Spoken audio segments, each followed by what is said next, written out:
Hello, everybody. Hope you're doing well and having a fantastic day. Avatar Theory here, and welcome back to another live stream. Let me just know in the comments if the mic is fine, and I'm going to switch over to the trailer now, and I'm going to basically discuss some things that I missed initially when watching the trailer, and just chat to you guys about the trailer itself and things. Like I said, let me just give a second here.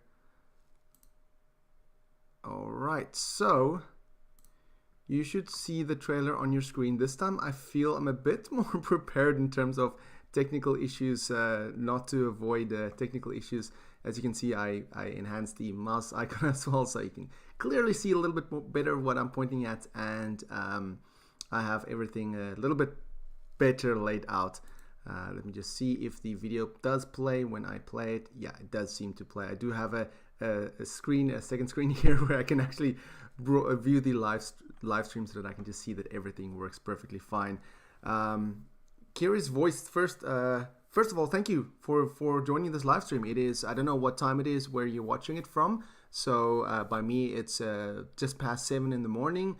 I'm only working much later today, so I've got the whole morning to talk about this trailer, and I'm working on a very extensive detailed video that I'm gonna release later today. That's small details that I picked up while watching this trailer, and still a lot of things picking up when watching this trailer over and over, and slow and zooming into every single frame. Literally, I'm watching it frame by frame.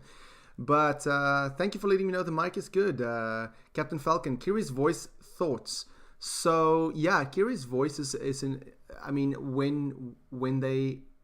when the D23 footage was shown, a lot of people, media people that saw it, said that Kiri's voice is a little bit jarring at first because, of course, it's Sigourney Weaver playing the character. So you have this young teenager and you have this mature voice. So there's nothing wrong with Sigourney Weaver's voice, but it just sounds strange having this adult voice on this young person. So it is something that I'm guessing you'll likely get used to as the movie goes on, but it is a bit jarring. I thought they might have changed the pitch or something a little bit so that it just sounds a little bit younger, more like a younger Sigourney Weaver. If you watch some of her early movies, you can hear that her voice does sound similar, but it does have a more in quotes younger tone to it. So it is a bit jarring at first, but hopefully that you'll kind of get over it the first like 5 minutes of seeing Kiri. Hopefully it won't be too much of a distraction. 2:30 a.m. Captain Falcon, Aussie time, nice. 2:35 Danny. For me, like I said, it's just past 7:30. I'm in Norway at the moment, so we recently had the hour change, so we had an extra hour for the day, so extra sleep. I didn't really have much sleep over the night after the excitement from yesterday, and just thinking, I just laid in bed and I just kept watching the trailer over and over on my phone, and I was just thinking, okay, I need to get some sleep because not only am I working later today, but I just need to get sleep. But yeah, jumping onto the beginning of the trailer, like I said in my initial breakdown, the opening section of this trailer it's not something new unless if you've not yet seen the all three extended parts of the scenes for Avatar Remastered, because this is one of the scenes that was shown. So you know, I did expect one of those three scenes to at least show in the teaser, in this trailer. So obviously they chose the one with the kids, you have Loak and you have Kiri, and then you have what's this guy's name? It's like a Rokso or something. I'm not sure how to pronounce it, but it's Rokso. He's like a free diver, a Metkayina free diver. So yeah, this scene is probably going to look very stunning in 3D. So I'm very, very excited to see this takes place, I'm guessing, around the second act of the movie, because we know later in the trailer we see Loak and Anung fight each other. So here that you can see all the kids swimming together. So this is obviously after they kind of made peace with each other. Your favorite scene, Captain Falcon, was in the trailer, father and son bow fishing scene. It was perfect. How gentle Jake with his voice and positioning his son's arm. Such a good dad moment. Yes, very, very. I really, really love that scene. It just shows Jake's character development. And speaking of that scene, where I'm just going to jump straight to it quickly. Where is it? It is right here. The scene you're talking about.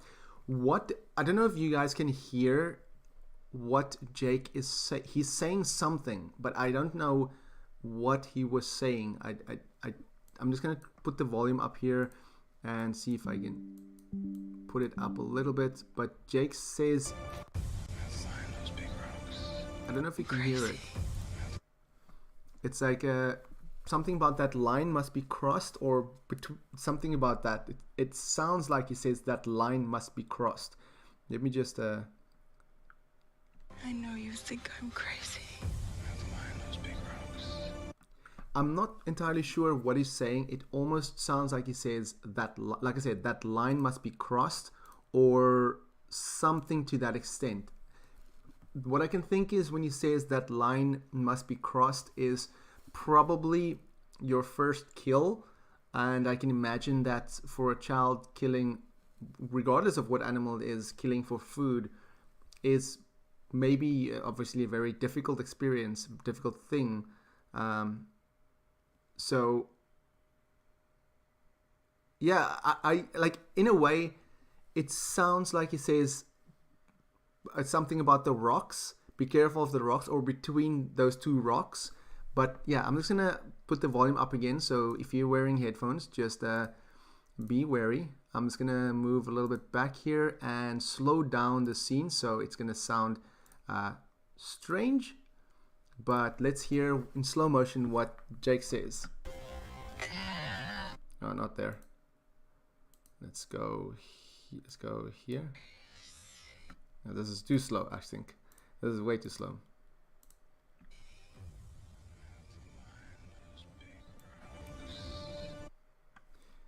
I don't know if you heard there. Is again, it says like he's saying that, and if you look at his lips, it almost sounds like he's saying that line must be crossed.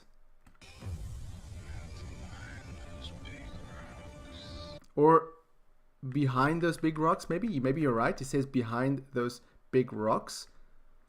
Yeah, maybe point 75 would be better.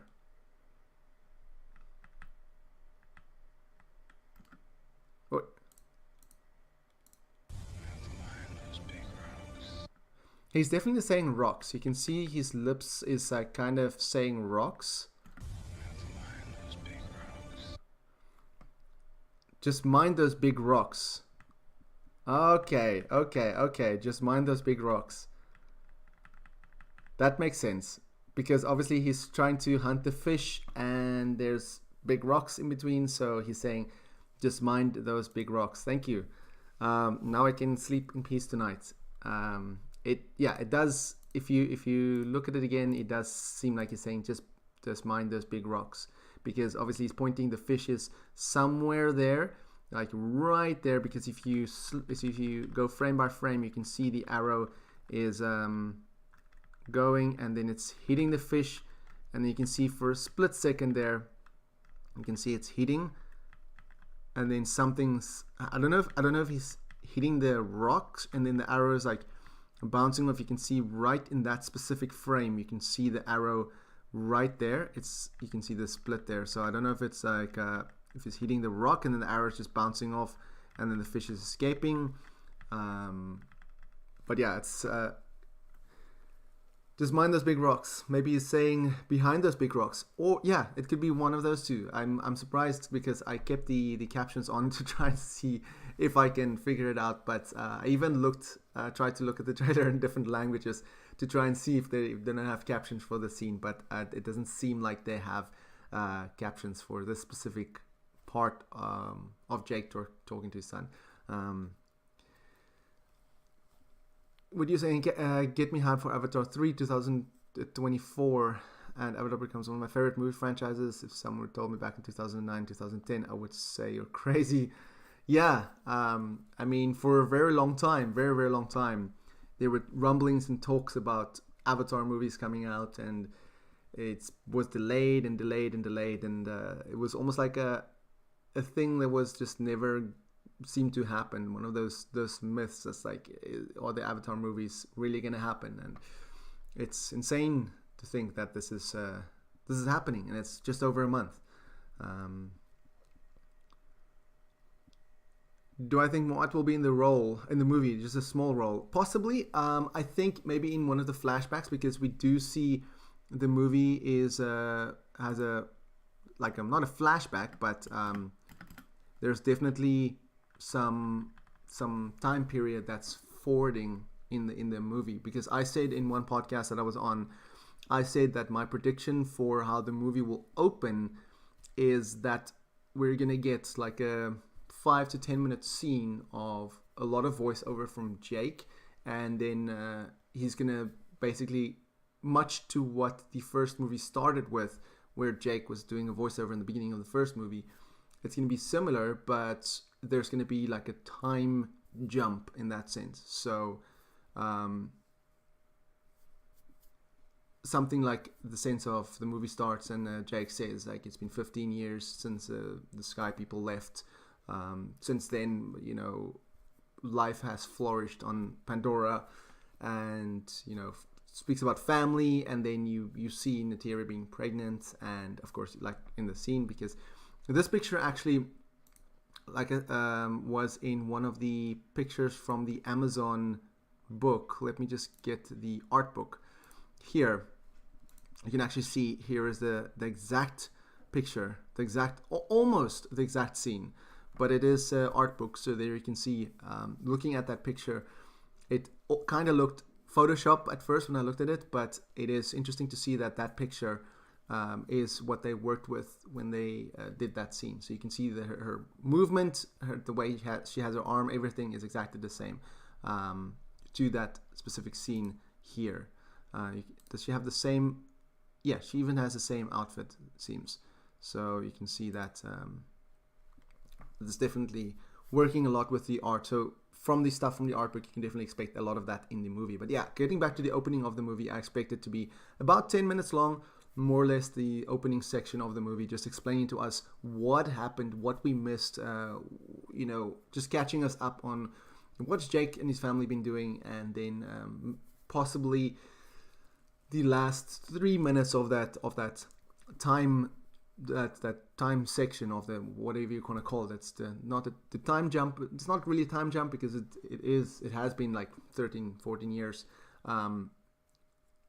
It's going to focus on what the RDA has been up to, and it's going to show us about Quaritch and the recoms and how the recoms was created. So that's going to be, I'm really interested to see how the recoms came about, how the RDA kept the memories, and just how they came up with this plan, because they don't show anything of that in this trailer. They did a very, very good job at keeping us intrigued in this trailer and not spoiling anything, and still showing enough for us to want to see more. Like, I want to see more, but at the same time, I'm happy with the trailer that we got. Like, if this is the only trailer that we get until the release of the movie, I'll be happy, because I'm a person that if I know I'm gonna watch the movie, I'll maybe watch one trailer and that's it. Like with Black Panther: Wakanda Forever, I'm really, really excited to see the movie next week, and there's been so many TV spots, so many features, so many teasers, so many stuff on IGN, on every media site, and I've only seen the initial trailer, which was dropped a couple of months ago, or I think it was at the D23 Expo. But the initial trailer of Wakanda Forever is the only one that I saw, and that have made me super excited to see the movie, and that's all I need to see. I don't need to see more trailers. But yeah, they've dropped so many promotional media on Black Panther, and that's fine if you want to watch as much as possible before the movie. But with The Way of Water, I do hope that they don't do that. They don't do like here's 50 TV spots and here's 3 more trailers, and here's a 4-minute trailer of the movie. So I just don't want that kind of stuff. What are you guys saying here? Been counting down the years and months. I've got to watch the first one in the cinemas though. I never got to watch the first one. Danny, you say you never got to watch the first one in the cinemas. Did you not watch the remastered version of Avatar? Captain Falcon, usually when they're flying on the animals or mech scenes look wonky because they're in high frame rate and YouTube isn't picking it up. Yeah, that's I'm hoping that on Avatar's official website or something they will release the proper 4K trailer that you can just download it straight from there and just watch it. I do really hope they do something like that, because I want to watch it on my 4K TV. And watching this trailer on my 4K TV was great, but I want to watch the uncompressed 4K version on a 4K TV so that I can really see the way the trailer is intended. And also, if you have a 4K trailer, then if you zoom into certain areas, it won't get as pixelated as it does. Like the area here where it shows a spider, where you can briefly see spider walking in the back. This one here, let me just go. This one here, where you can see spider. Let me just go back a few frames. Right there. Let me just enhance this, or not enhance, but largest there. You can see spider walking right there. And when I zoomed into this in the image, like when I took a screenshot of this and I zoomed into it, it became very pixelated. So you couldn't really see much. But of course, if it's a 4K trailer, you have much more resolution, much more pixels and stuff to work with. So I do hope we get the uncompressed 4K version pretty soon.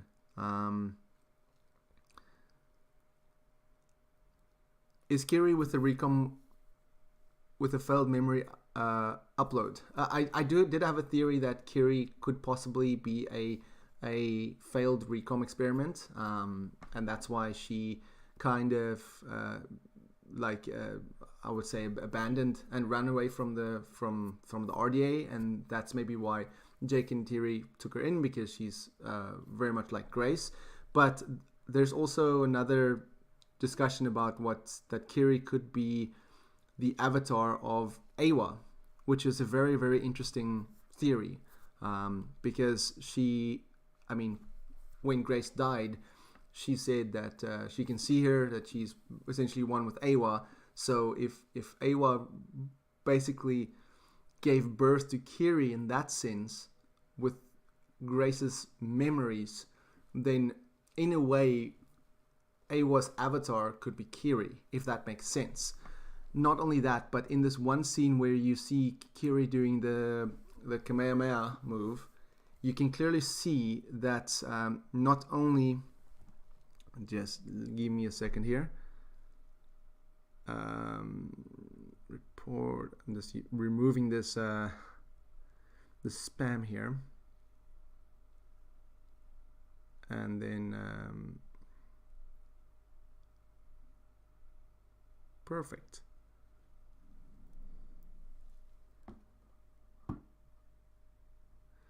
Right, so Spider will betray his family. I'll get to that in a moment. Come here, mommy. Yeah, where she does we can see there's a Nung in the back, and then Rox. So I can't say his name. It's like Rotxo or something. Roxo is this person here, and there's a Nung. You can see, first off, where the thing I noticed here is that her Q is connected to the plant there at the back. You can see there something easily missable when you watch the trailer, and you don't see that section.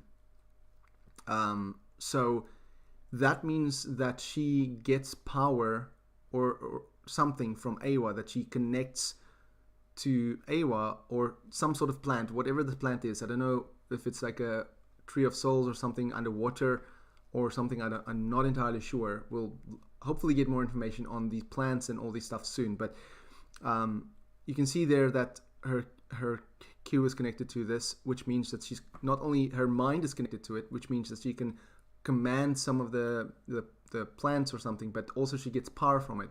And also another thing, look at the dots here, the freckles, if you will, on her body.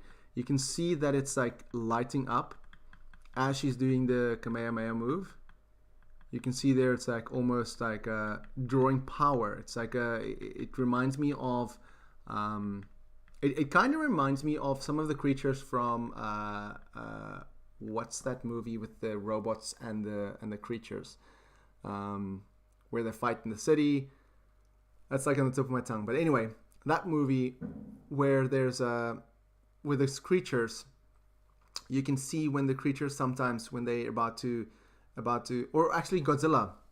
It reminds me of Godzilla in a way, to be honest. Pacific Rim, yes, thank you. I couldn't get to the name now, Pacific Rim. But it kind of reminds me when the creatures and when Godzilla is about to, shoot his fire and use their, when the creatures in Pacific Rim use their, whatever they shoot out, they kind of like power up in their body. You can see the light build up in their body, and then it shoots out of their mouth. Now I'm not saying she's gonna shoot lightning out of her mouth, but the fact that she's almost commanding Awa or commanding the plants there. This is all underwater. Not only can you see them swimming at the back, but you can see their hair moving, and also the plant is moving in the water. But you can see that she's like almost powering up to do this move. As to what she's doing, I don't know. And as to what they're facing is likely a crab suit, because in one of the earlier scenes we can see there's a crab suit following Loak and her as well. Let me just get to that scene, if it's here or is here. Yeah, you can see there is Kiri on an elu, and there's Tuk at the back there, and then losing grip. He's sliding off there, losing grip. You can see there's a crab suit at the back, and you can see the crab suit has headlights. And here's Loak holding his breath, and you can see as he's turning around, he's also riding elu. You can see it turning around. There's a crab suit right there with headlights, and you can see the light on his body also reflecting as the crab suit comes closer. You can see there it's like coming closer. So that's why I'm saying that in this scene there's likely a crab suit. They're likely cornered, and you can see that Kiri has no other way how to defend them. So that's why she's like powering up and using all her strength with Awa to. I said in my first breakdown that maybe she's commanding the water, maybe she's moving the plants, maybe you'll see like a underwater water wave kind of thing pushing the crab suit aside, almost like a water bender. But also it reminds me of the scene at the end of the second Matrix movie where Neo is outside, and then they're about to run away in the real world, and then he stops, and then he's like saying that he can sense them, he can feel them, and then he stops. Well, he stops the Sentinels with his hand, and this is what that scene reminds me of. It almost gives me the vibes that they're gonna be cornered, and then she's gonna connect to the plant, she's gonna connect to Awa, and then she's gonna realize that she is essentially. I wouldn't say saying that she's the chosen one is a bit of a copy of the Matrix, but she is essentially the unique one, the one to possibly, I don't know, save the Na'vi, to bring hope.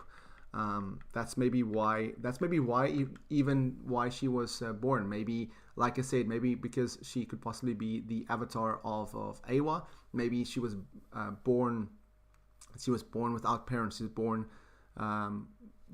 by the Tree of Souls, by somewhere. I don't know. There's a lot of theories. Like I said, there's a lot of theories as to where Kiri comes from, why she's not looking like a regular Na'vi, why she has 5 fingers and 5 toes, whereas Na'vi doesn't.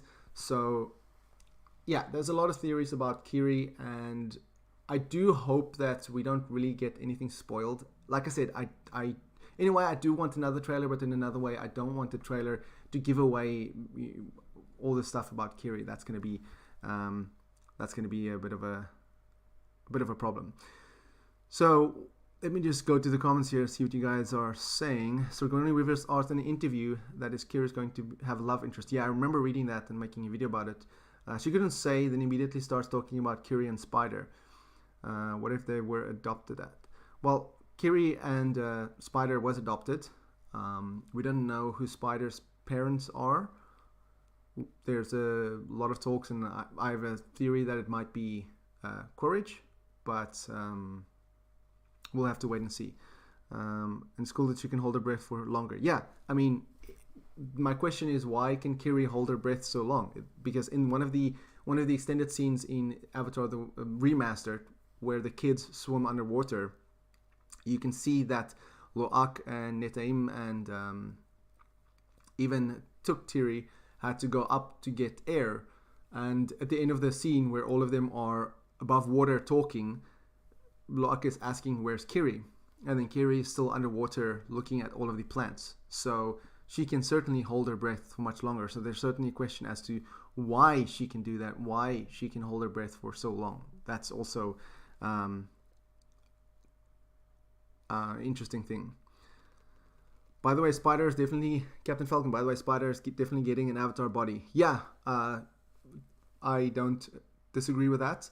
I do think that it is one of the things. I do think that's one of the reasons why he's probably going with the recoms, because we can see in the one scene that he is going up in the air with the recoms. I didn't catch that at first, but when I watched the trailer multiple times, I saw it. I'm just trying to get to that scene here. Where is it? It's either somewhere here in the middle or somewhere short. I think it's after this one maybe. Yeah, here you can see that right there. You can see, as I pointed out in my video, you can see there's a leg. His hair is dreadlocks. It's a human, because you can see the skin. And yeah, he's just holding on to the recom. He's not being forced to go. So that again makes me wonder why. First of all, why? And secondly, to add to that, one of the reasons could be not only because Courage wanted to capture him, or Courage wanted to turn him to their side, but the recoms could also talk to Spider and say, like, don't you want your own Avatar body? Don't you want to move and run and be free like us, kind of thing, And they could maybe give him this, it's like luring him to their side by giving him an Avatar body. And that'll be a very interesting thing if there's like if it comes around to the point where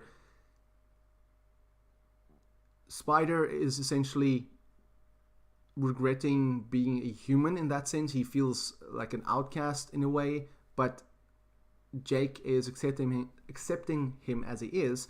But when he eventually gets his Avatar body, Jake is kind of mad at him and resenting him for it and kind of thing. And it would be interesting if there's some sort of a father-son battle in that sense, where Spider in his Avatar form is kind of becomes more of a I won't say evil character. That's not what I'm intending, but it's more of a, because he has his Avatar body, he can connect with Pandora in a way that he couldn't as a human. The same with Recom Courage. Of course, he can connect to Pandora now in a way that he couldn't before. So when Spider gets his Avatar body, he can connect to the world of Pandora differently, so he can experience things differently, and that makes him maybe feel a bit more, give him maybe some sort of power trip, if you will, and that maybe might make him feel like, almost a resentment towards his parents for not wanting to give him this, or not being able to give him this, or something like that, because I'm saying his parents in terms of Jake and Neytiri, not his real parents. Because we don't know yet who his real parents is. But yeah, that should be very, very interesting. This is interesting to see what happens with Spider. Josh, Sigourney Weaver's voice, Sigourney's voice was a little strange coming from Kiri, but I'm sure we'll get used to it. Yeah, I said that in the beginning of the stream, that Sigourney Weaver's voice is something to get used to. I was expecting them to tone it or change it a little bit, but I'm sure after 5 to 10 minutes of seeing Kiri on screen, we will kind of get used to it. Captain Falcon, read the one above that. Which one are you talking about now? Let me see here. It's going to be a tear-jerking moment for sure. Kiri was probably made in a lab with Grace's DNA in her. I don't know, because we saw Grace die. So if the RDA, I mean, how would they have gotten Grace's DNA unless they kept some of her DNA? That's the only thing that I can think of. They kept some of her DNA secretly without her knowing, or they. My theory is that if Kiri was made by the RDA, if she was made like a recom, then they would have used her video logs as memories, and that's why she thinks like Grace and why she sounds like Grace, because all those video logs has Grace's voice in it. So of course that's how it's imprinted, and that's it in that sense. Sensei, best avatar YouTuber. Thank you very much. I appreciate that you're here on this live stream. I don't know what time it is by you, but it is just past 8 o'clock by me, or well, where I'm living. The Topic Network podcast. Thank you so much for the super chat. Wainfleet Redemption Story. Also, big hugs for an amazing stream and channel. Proud of you. Plus years of success. Thank you very much, Albert. I really, really appreciate it. I'm really super grateful for that super chat. Thank you. Thank you so much. I really appreciate it. Wainfleet Redemption Story.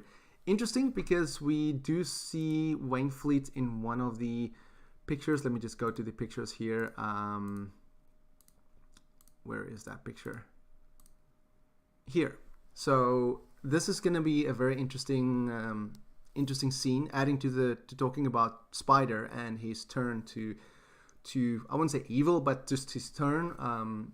Why this scene could go both ways. Either Spider could become one of them, or Spider could have convinced them to become one of, become good. So either Spider became bad here, or they became good. So it's one of those two. What I'm thinking here is probably Spider. I'm trying to figure out what's the reflection on his mask, but I can't really see it. Almost looks like there's a gunship there at the top. It kind of looks like there's something in the air. So possibly a gunship that's bringing in something, maybe dropping a. What I'm thinking is something like I'm trying to get the name now. Like the portable network link thing that Jake had in the first movie, where he connected to his avatar in the end of the movie. Maybe that's something they bring in, and they're saying like, here comes your avatar body that we promised, and they're all cheering for whoever's bringing the body. Maybe it's Quaritch, maybe it's, I don't know, maybe it's Quaritch arriving and with the avatar body, and this is Spider seeing like, yeah, he's very happy to see this. He's very excited, because this is just you can see in his face, he's very excited to see what's happening, and you can see in their faces, of course, that they are also very happy to see what's happening. So they could be cheering to encourage him to turn to their side, or they could be cheering because they finally, I don't know, turned to, like I said, the Wainfleet redemption story. But I don't know. That's we'll have to wait and see. Getting back to the comments here. Spider being carried away on the right. Yeah. Like I said in the shot here, you can see Spider being carried away on the right there. It's very easy to miss, but once you see it, it's like you cannot really unsee it. And I checked around here. I checked this frame by frame to see if there's any other recom taking any other Navi or another human, and it really doesn't look like it. It just looks like 5 or 6 recoms. And it might be the same recoms that we see in the shot where they're walking here. Let me see here. Where is this? The shot. Not the shot. This shot.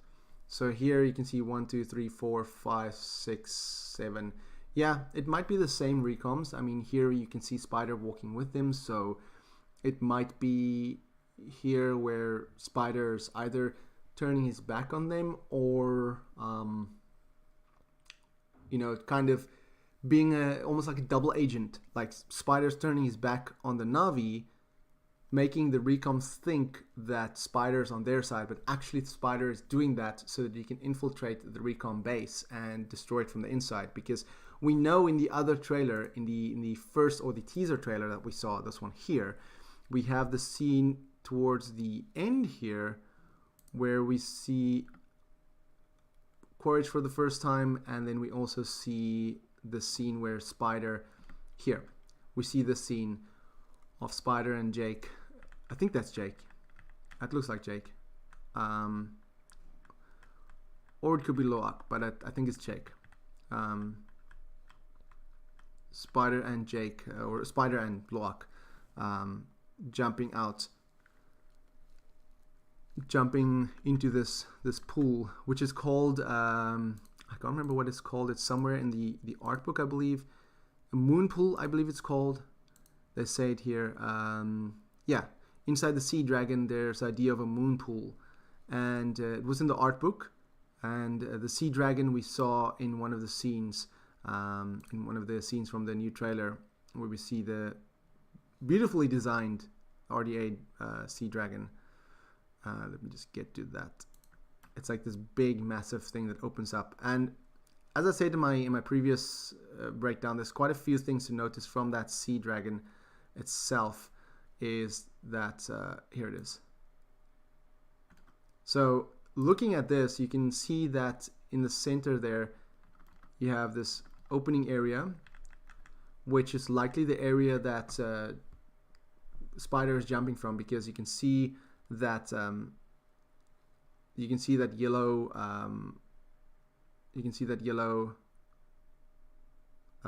crane there. And looking at that yellow crane compared to this, you can see there's a yellow crane there. And you can see that this thing is open on the side there. And you just see a lot of oceans.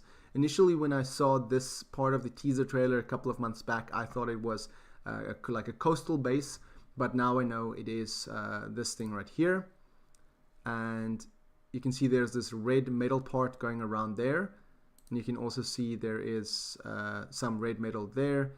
And yeah, this is a lot of yellow and metal, and you can see there's a lot of yellow and metal here.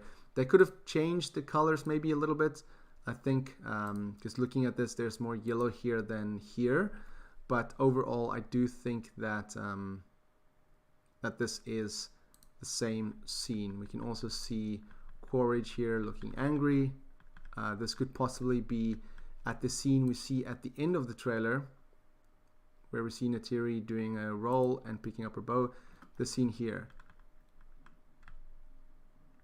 Because we see, I believe there's a recon that we see. You can see there's a Ikran landing. You can see there's the Ikran. And you can see in this scene, right there at the back, if you pause it right here, you can see a recon standing there.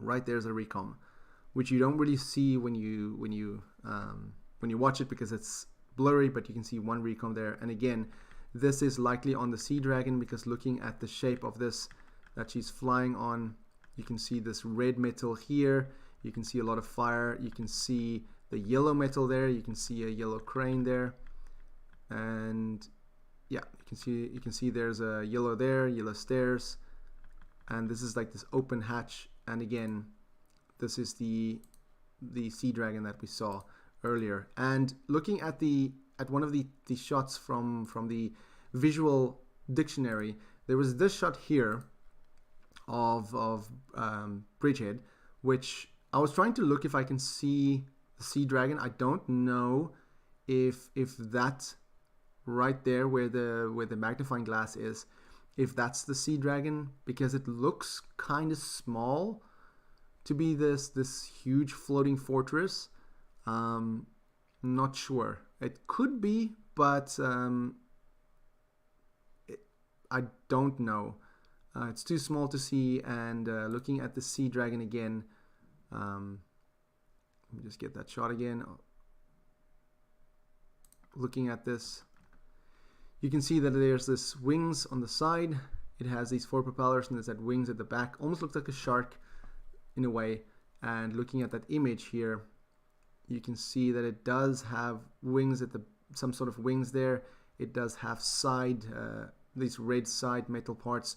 Maybe as it's docking, it kind of folds up. The wings like kind of fold upwards, because it's you can imagine this section here and this section here like kind of folding upwards as it's getting into the base. So that's why maybe here it looks smaller on this area than what it should be, because of course when it's expanded and when it's in the open sea, and then it's this massive ship.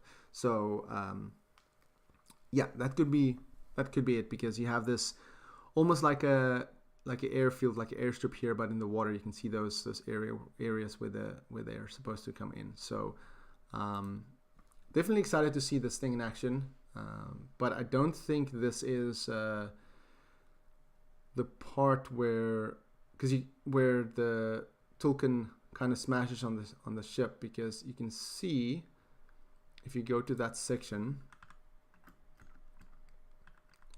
or maybe it is, I don't know. What do you guys think? You think this is part of the sea dragon? Or do you think this is something different?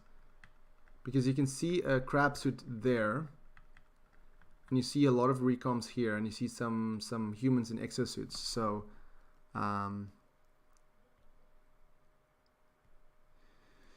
right, so getting back to the chat, Captain Falcon, different times and don't see each other as siblings as they get together as Quaritch's son or younger clone. Wouldn't that be poetic? Physical reincarnation of Awa getting with Quaritch. Interesting, very, very interesting possibility. Canon, wait, sorry, I didn't mean to do that. Sorry, Captain Falcon. That was, like I said, I have my phone here next to me looking at the chat, and my phone kind of slipped on my hand and I accidentally made you moderator. Canon,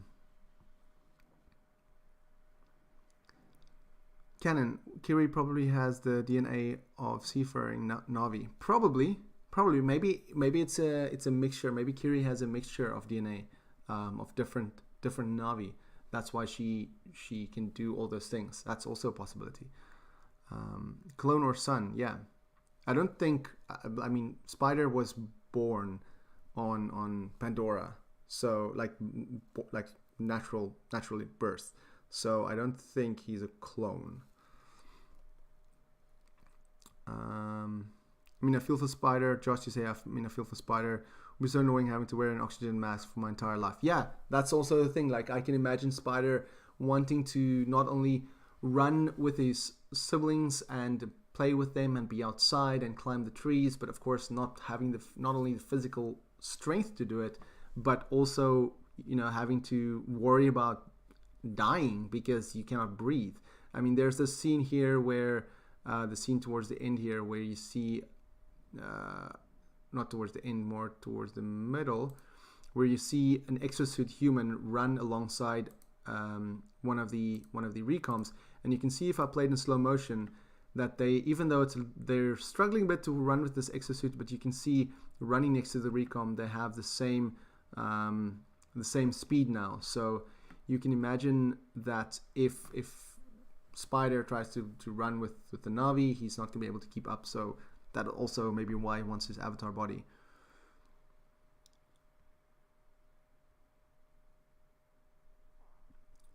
This scene here reminds me, it's probably there's quite a few callbacks to some of James Cameron's other movies in this trailer. This one being to True Lies, Arnold Schwarzenegger, and then this one where Quaritch crushes the skull, which is a throwback to Terminator.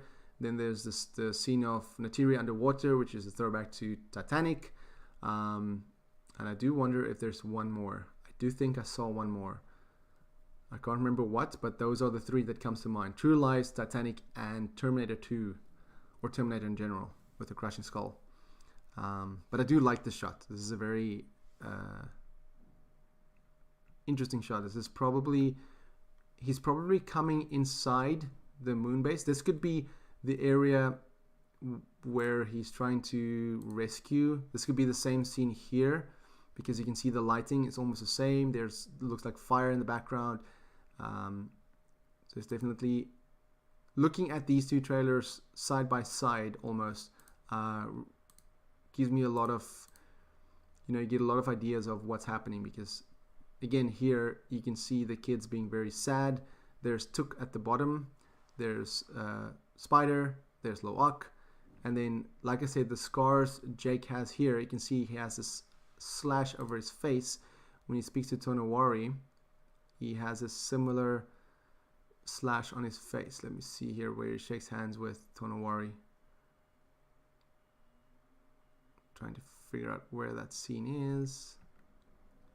So I have to speed it up a little bit, otherwise I'm gonna wait too long.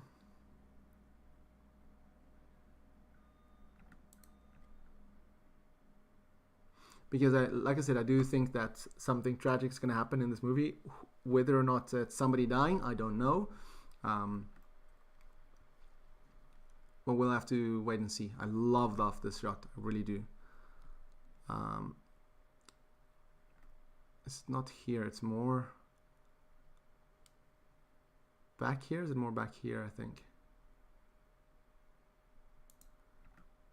I've not watched the trailer nearly as much as the first one, but still watched it quite a bit throughout the night instead of sleeping, It's in the beginning, because it's the part where Tonowari speaks, I believe. Let me just get it to that scene. Shortly after the scene where Jake and Tonowari locks hands. Here, let me just go back here. You can see here in this scene, you have Jake, and you can see that he has this scar across his face there, right there above the arrow. And you can see, looking at this scene, he has that exact same scar, but here it looks fresh. So here it looks like it's been maybe a couple of hours, maybe a day at most. Here it looks like it just happened. So like I said, that the way Jake looks in the scene, he looks a little bit defeated. It looks like he had a great loss. And you can see Tonowari's expression as well. Let me just make that bigger. You can see Tonowari's expression as well. It's a expression of empathy, like he's feeling sorry for Jake. And the way they're shaking hands is also, you can very clearly see the way they're shaking hands is like they're in an agreement of sorts. And obviously there's going to be a lot of disagreement in this movie. There's going to be a lot of headbutting between these two clans, and Tonowari is going to be mad at Jake for bringing the war to him. And aside from the typical Romeo and Juliet story that we probably going to see between Loak and Tiraya, there's going to be a disagreement between these two, because you can see that not only Tonowari is different in size, but different in views and just everything. And again, you can see in the back there as well, Ronell's expression is also, she's like closing her eyes, almost like not closing, but like you kind of looking down. When you tell somebody you're sorry to hear something bad happened, you like kind of like almost like you have this like sad, the sad look that Tonowari has, and you like kind of look to the ground that Ronell's doing. So again, I do think that this is probably more towards the end of the movie, and this is likely going to set up the third movie. And what exactly happened, I don't know. But like I said, in this scene here, you can see that Jake has that scar fresh on his face. You can see the exact scar there on his nose and on his side of his cheek going down, and also bruises on his back and on his elbow. And in the scene, you can't see his elbow here, but you can also see the bruises on his back. Again, here it's all fresh. You can see the blood is coming out of his skin, because he was just cut. He just came out of the battle. This is daytime, so my guess is that the battle likely starts. Maybe it's a long battle that starts in the middle of the night and goes throughout until the morning, and this is maybe early morning, where we see the smoke and the after effects of the battle. And you can see here that this is probably later the day or the next day, where Jake is confronting Tonowari. But let's go back to the comments, because I've been speaking too much and I want to see what you guys are saying about this. Let's see here. A double crossover. Yeah, like I said, Canon, double crossover with the Spider. That is a possibility. I'm also hyped for the second movie. Jake might be spying on the RDA. Yes, that scene is definitely looks like he's probably spying on the RDA, or trying to get his sons back, because you have to remember the scene where the Tulkun jumps on the ship. If you didn't notice it before, you can see there is Loak, and let me pause here quickly. You can see there's Loak right there. There's Tuk right there. I don't know who that is. You can't really see. You can only see a bit of a body there. That's maybe Kiri, maybe Netim. I don't know.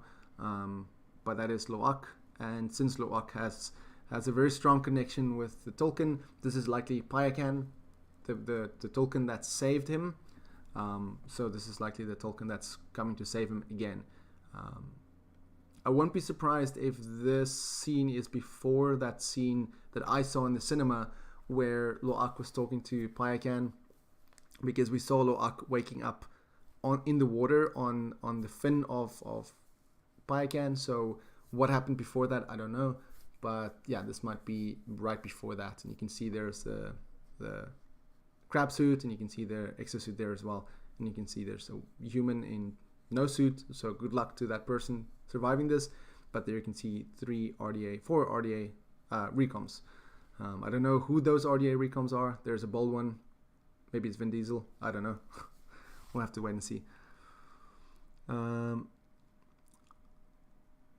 Let's see what you guys are saying. What was the fight between the two Navi? I can't tell who they are. You're talking about the one... You're talking about the one here. The one here where they... this one. Where it's considered the outcast, which is a callback to the first movie. Actually, there's a scene about being called an outcast. This one here is Anung, the son of Tonowari and Ronel, and he is tackling Loak. Again, this is likely shortly after they arrived at the Metkayina clan, because when they arrive, everybody is looking at them like, who are these people? What are you doing in our lands? Kind of attitude. And Tonowari also says, we cannot let you bring your war here. So here you can see Loak is trying to show his respect to Anung, but Anung, I'm not entirely sure how to pronounce it, because I've not heard it being pronounced yet, so do forgive me on that. But here you can see Loak doing Loak and Netim doing showing the respect, but despite that, Anung doesn't like them. So that's why there's this fight between them, disagreement almost. It's like, and the reason I'm saying this is early on in the movie is also because none of them have scars. I kind of judge which part of the movie we're at based on how many scars the characters have, and here nobody has scars, so this is pretty early on in the movie. Let's go down to the comments. Let's just block these comments, which is just annoying.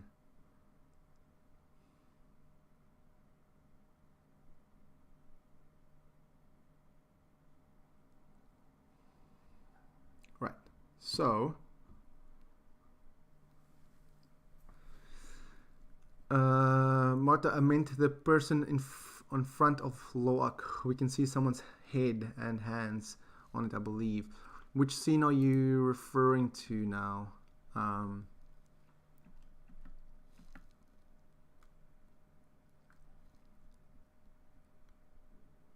Let's see here.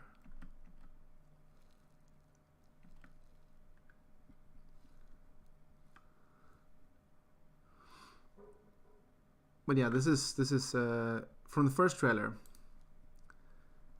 Which section from the first trailer are you referring to?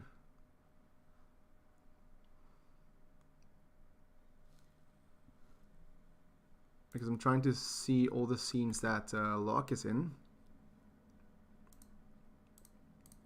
And this is after he was scolded by Tonowari. Yeah, because this trailer is 1 minute and 37 seconds, so 1 minute and 13. Let's see here, 113, 113.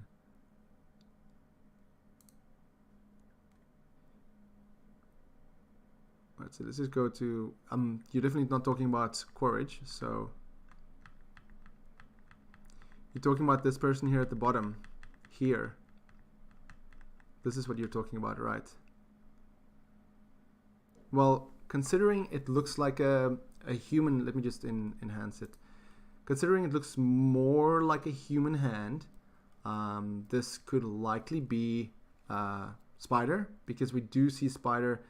You do see the scene, this specific scene you see from a different angle here. And you do see Spider next to Jake and Locke. So, and in this scene specifically, you see there at the bottom is Took as well. So this is likely Spider, possibly like holding his hand on her head because she's crying or something. You can see that this is a Na'vi because you can see the ear. You can see the ear sticking out there. So that is a Na'vi wearing a headpiece. And but the thing is, if you look at the hair here and you look at the headpiece, it's like this gold headpiece and this hair. Does it look the same? No, it does not. It does not look the same. So you can see there that Kiri's hair, sorry, not Kiri, Took's hair is different. And this is I do wonder if this is maybe Neytiri. Let me just see if I can look at Neytiri. She's not wearing a headpiece here. It could be one of the. It could be Tiraya, maybe, possibly. That is a possibility. Because if you look carefully, like I said, here's Spider, so we know Spider is there. So you have Spider here, you have Locke there, you have Jake there, you have Took here, and then the hand that's on, the hand that's here is Spider. So you can see there, even though it looks a bit of a darker bluish tone, you can see here the bottom of the fingers is human. So you know this is Spider's hand.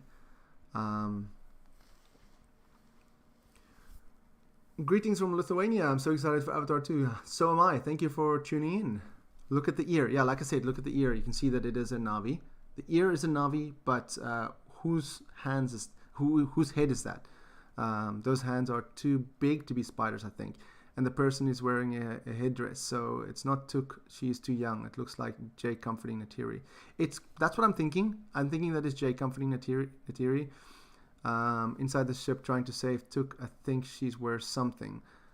She's wearing a golden headband in second trailer.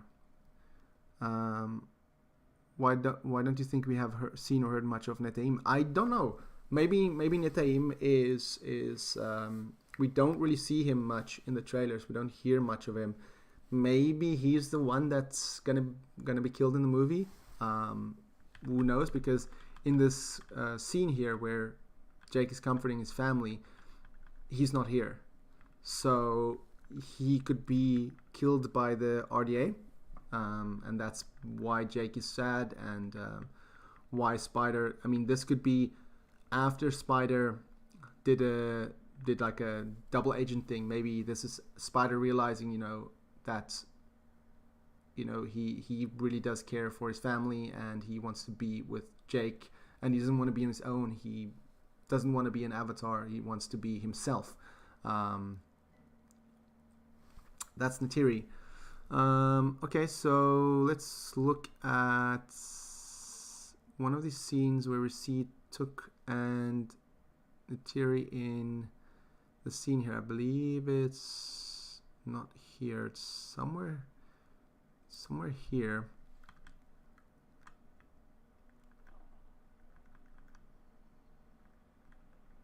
Is she wearing a headpiece? I'm not sure. Let's go back to the scene. Let's go back a few frames and then look at the other trailer. See, that's why it's good to have these two trailers side by side, because you can easily pick up one thing that you go to another trailer and you see it. So at the end here, it shows a lot of, let me just pause this here. Where's the scene of them underwater? All right, so yeah, it's Neytiri. You can see there the headpiece there. She has this golden headpiece, and you can see there's the golden headpiece. So that is Neytiri. Thank you for pointing that out. Thank you for helping me figure that out. I appreciate it. That's something I didn't know from the initial trailer. I didn't know who that was, but now watching this trailer again, we can see that it is in fact Neytiri, because she's wearing the headpiece, and yeah, she's wearing the headpiece there. So the only one missing from this scene is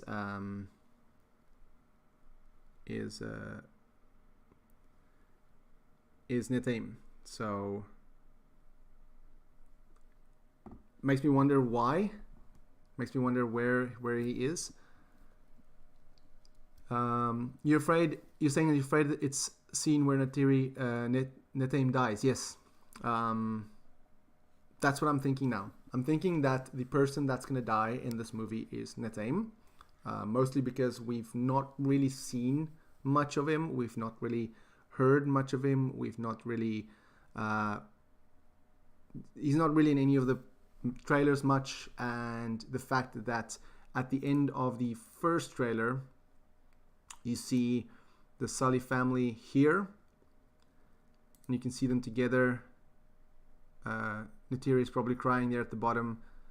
Kiri is probably sitting by Neytiri. Not Kiri, sorry. Tuk is probably sitting there by Neytiri.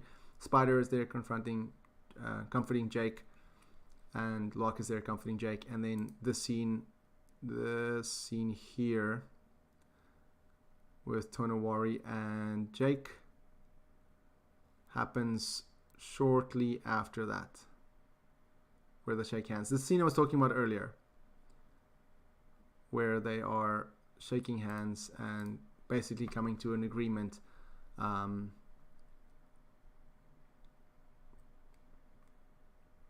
Where is that scene? And you can even see here, this scene specifically, you can see here again Neytiri is wearing the headband, and you can see here that at the back there, you can see there at the back, that looks like Luak leaning over somebody, like crying. Maybe he's holding Tuk and just like crying, and you can see that Neytiri is really defeated in the scene. Like she just looks really, really defeated. You can just see in her face she looks defeated. And Jake's saying that he needs her to be strong, and that's likely after, again, this is all speculation, but after Neytiri possibly dies. And then of course, you lose all hope, you just don't want to give up, and then Jake is trying to be the strong one. He's like, you need to be strong, I need you with me, I need you to continue with me on this journey. So yeah, that was something I didn't see the first time. I didn't catch that the first time. Good morning, Avatar Fan Edits. How are you doing on this beautiful 3rd of November morning? Looking at Neytiri's reaction, let me just Looking at Neytiri's reaction right here, she keeps looking back and crying. Neytiri could definitely have just died. Yeah, that's what I'm saying. I think that Neytiri does die at the end of the second movie, and that sets up the third movie, of course.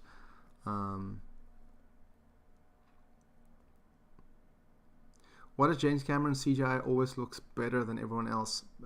Because he puts time and effort, and he created the cameras for this movie, so he created the technology. So, and he doesn't pump out a new Avatar movie every 6 months. He takes his time. So that's probably one of the big reasons. He takes his time creating these movies, and he puts a lot of attention and care into it. And like I said, it's for as much as I love and enjoy the Marvel films, lately I've noticed a little bit of a decrease in the quality, but that's a discussion for a different time. I don't think I don't think Neytiri will die. It would be too obvious. Maybe, I don't know. It could, if Neytiri doesn't die, do you think somebody's going to die in this movie then? Why else would Neytiri look so defeated, and why else would what would happen? What other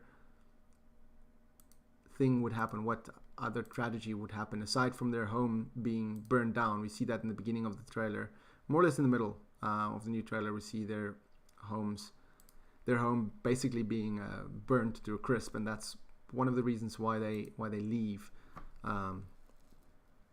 But if you don't think Neytiri is going to die, do you think somebody else is going to die? Avatar fan has love your videos. Thank you, man. I love the fact that you're here, and I appreciate the fact that you take the time out of your day to watch my live stream. In Avatar, Empire magazine described that the 21-year-old Neytiri trying to be a hero of the story and obviously failing. Yeah, that's also, I remember reading that it said that he's trying to be a hero. And normally in stories where a character is trying to be the hero, you get that typical story arc where it's like, trying to be a hero, but then failing at it. And also the fact that Neytiri, I believe, is the oldest child, so obviously the firstborn. So of course, if Neytiri dies, then it's going to be a very emotional thing. If any child dies, it's a very, very, very emotional thing. But with him being the firstborn, trying to be the hero, trying to protect, I can see it play out like, he's saying something like, he's the oldest, he's protecting the family, and he's telling Luak, you need to continue, you need to do this, you need to find, I don't know, whatever, and then sacrificing himself to save the family. That's maybe how the scene's going to play out, and then eventually Luak is going to be the main protagonist of the story, because we know on the poster has Luak and Tiraya on it as well. So interestingly enough, if you compare the first poster to the poster of the second movie, I don't know if you noticed that, but there's a very similar pattern going on. If you look at Avatar 9 poster, let me see here if I can find it. This one compared to, just try and get a higher resolution of the poster, and then the Way of Water poster.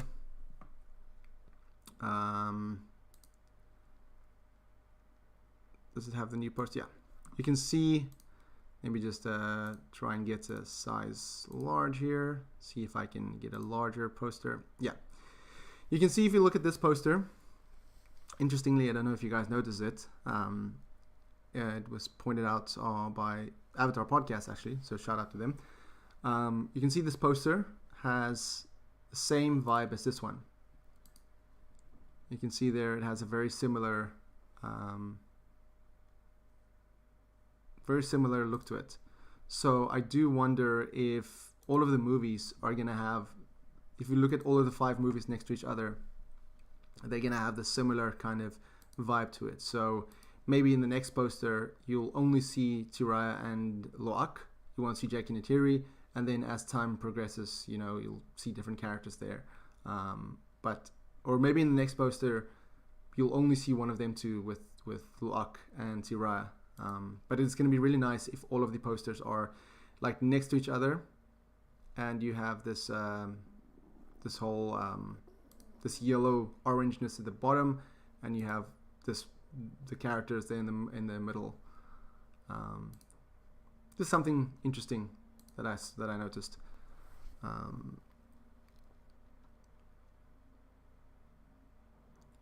Let's see here what you guys are saying.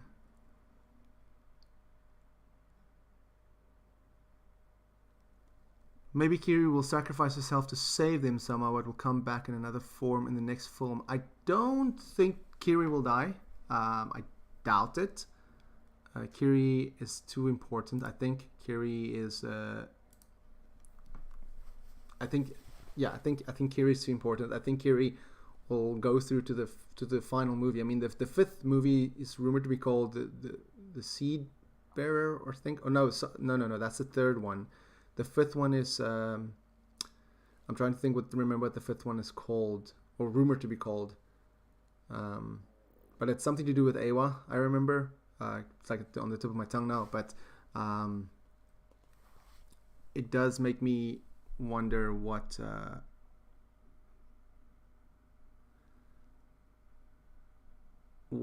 Kiri's role will be in the end. So I'm just trying to remove all of the spam. Imagine Avatar without Jake. Yeah, it's hard to imagine. You can't really have Avatar without Jake. I hope they also have one half face poster for every movie, like the Neytiri one from the first and Kiri from the first one. Yeah, I think they'll do that as well. I mean, that was the first poster that was revealed, and then the second poster was that one. So I think they're going to do that with each movie, so that you have this whole collection. I can imagine if you buy like the box set of movies at the end of everything, it's going to have this incredible picture with it. She's with Awa. She doesn't care if she dies.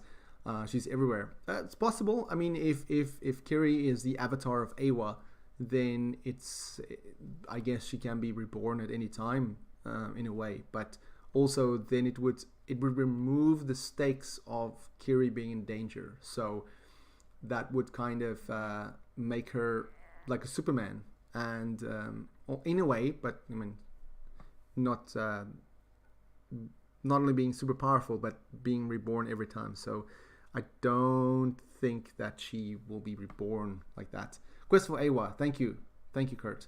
I appreciate it. Quest for Awa. That's the rumor of the fifth movie.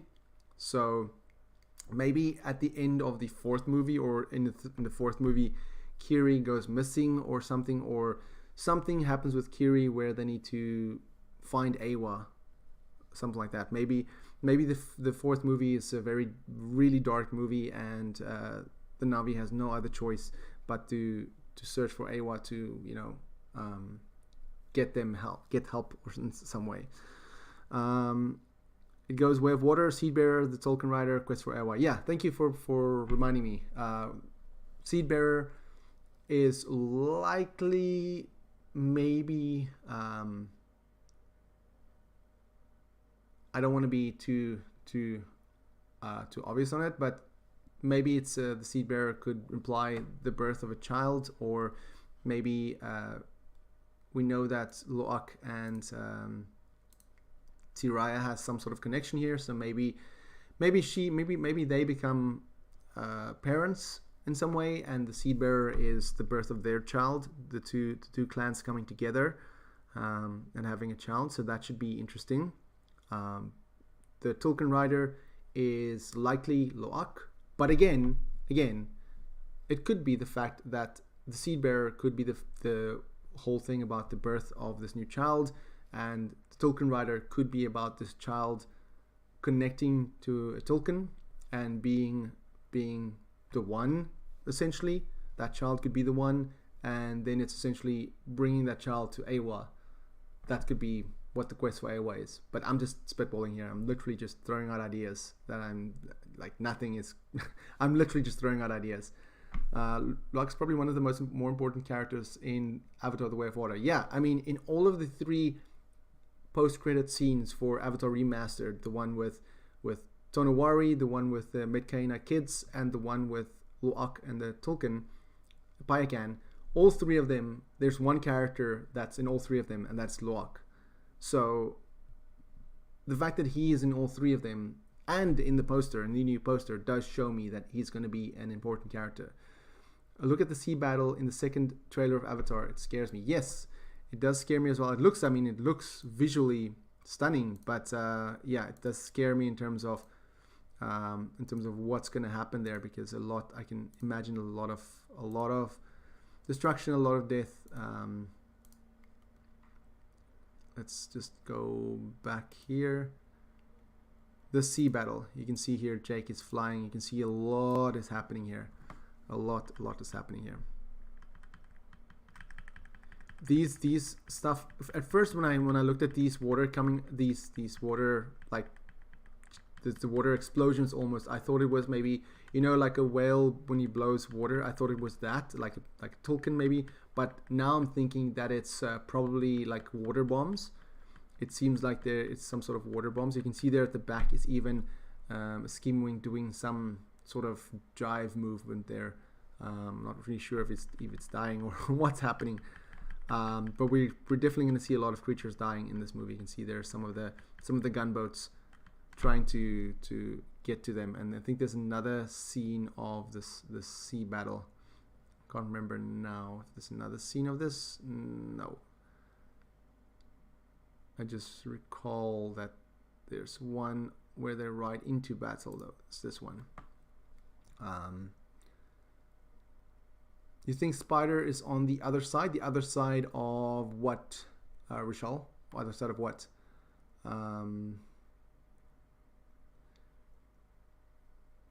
Thoughts on the baby in The Way of Water? Let's go to that scene. Let's go to the baby. Here, the baby. I think it's Renald's baby. Renald's baby being born. I think it's the Tulkun that's kind of like finding it's not his master, but like bonding with the baby, and I think it's Renald's baby because she is pregnant in this movie. So I do think she's gonna give birth to this baby underwater, and this is likely the scene shortly after the baby is born, and then the baby comes up for air, and then finding the Tulkun. You can see there the baby's body is at the bottom there. You can see that it is based on the way its hands look. It does look a bit. It does look a bit like the Metkayina clan. Its arms look a bit like that, and you can see, yeah, I think that's Renald's baby. 12 years waiting. We need to be at release party. Yeah, I think it's Renald's baby. Sigourney said we'll see Kiri transform herself throughout the films. Maybe James Cameron trying to establish the concept of the planet and living being, and somehow Kiri is the avatar of planet. Yeah, that's a very interesting theory. That, like I said, that Kiri is the avatar of Awa. That would make a very interesting idea, and that also would make sense why she's so interested in Pandora, and why she is able to use her powers, and that why she has powers in that sense. In the first teaser, Avatar fan edits, in the first teaser of Avatar 2, one of the boy children come up from the water, but in the new trailer, baby boy comes up from the sea water. The first teaser of Avatar 2, one of the boy children come up from the water. Let me go to the first teaser. That's initially what I was thinking, because we had that shot. The shot that I got when I watched Avatar Remastered was Lo'ak and the Tulkun, and this shot specifically looks exactly like the shot from the scene that I saw, where it was just Loak here and the Tulkun was there, but the Tulkun looked different. The Tulkun had scars. It was a different Tulkun, and yeah, so it's a very similar shot, but yeah.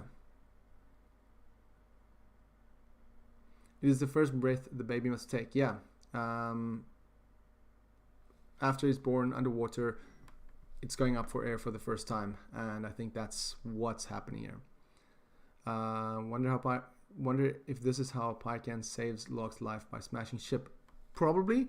I mean, you can imagine that Locke, not being a good swimmer, being like on a ship that's being smashed and he falls into the water, he might be knocked out, and Pycan might be the one that saves him, and that is that whole conversation. I don't know who of you have seen the scene of Tonowari scolding Loak about talking about Pycan, and then Loak says that Pycan is a killer and that he's an outcast, and Loak saying that Tonowari is wrong, and that could be the reason why, because Pycan saved them from the ship. Did you notice that there are green glowing spots on Jake and Neytiri's face? There are only white in the first one. You can see it at night scene with them talking. Yeah, I noticed that as well. Could be an age thing. I don't know.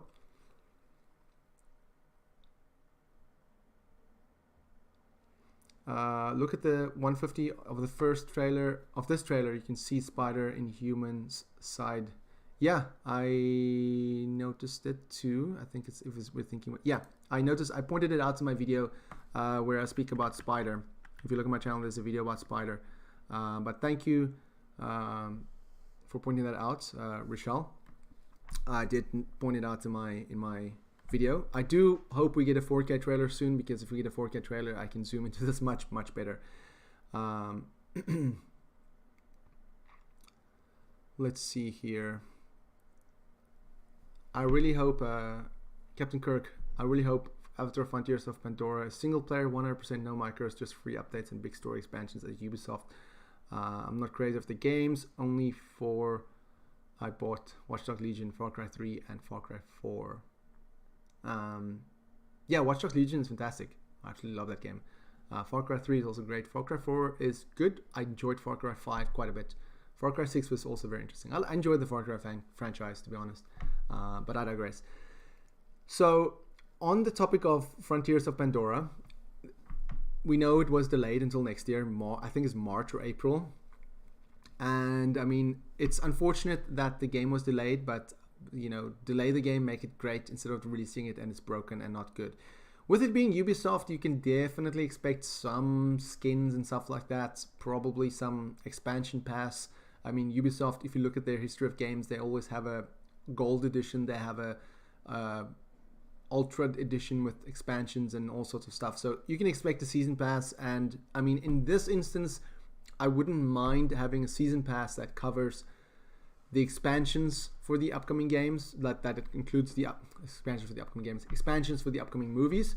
I do wonder how Frontiers of Pandora will tie into the films, and it is co-op, I believe, so there is going to be co-op aspects of the game, but I don't think it's going to be forced co-op. It's going to be like you'll likely be able to play the game by yourself, but it's going to be more, I think, like a Watch Dogs Legion kind of effect, where you can play the story by yourself, but you can also invite some friends over to just mess around in the world of Pandora. Hopefully, before the release of The Way of Water, we'll get a trailer for Frontiers of Pandora, because of the fact that it's coming out March or April next year. We haven't seen anything else yet about the game. It's kind of surprising. I mean, we're like 5 or 6 months away from the release, and we've not seen anything yet. So that is a very interesting approach by Ubisoft. But regardless, I will definitely keep you guys updated on that front. There's an extra scene showing Ilu coming and bonding with Kiri. It is during the night show. Interesting. I did not see that scene. I will have to look that up afterwards. But thank you, Vidya, for pointing that out. I hope Disney didn't make it a kids movie and let James Cameron credit free. Yeah, I mean, I don't think it's going to be too heavy. I don't think it's going to be like a like a heavy film, but I do think it's going to be much darker than the previous Avatar movie. Kiri means skin of tree. Mini sci-fi series, skin is a slang for a body that you can change into. I think she's definitely an avatar of Awa. Kiri and Courage work as themes. Yeah, I mean, in that sense, Kiri could be the avatar of Awa, and Courage could be the embodiment of evil in that sense. But of course, they did say that Courage, or Stephen Lang, will be throughout all of the movies, and his character arc will be very, very interesting. And Stephen Lang did say in interviews that it's a very emotional for him, the role, the sections, the scenes he played as Courage, and just the way his character transformed. So it could be, like I said, he could have a redemption arc eventually, because he's a recom, so he could change, he could connect with the world, and then just realize what he's been doing wrong, and then just feel differently for the world.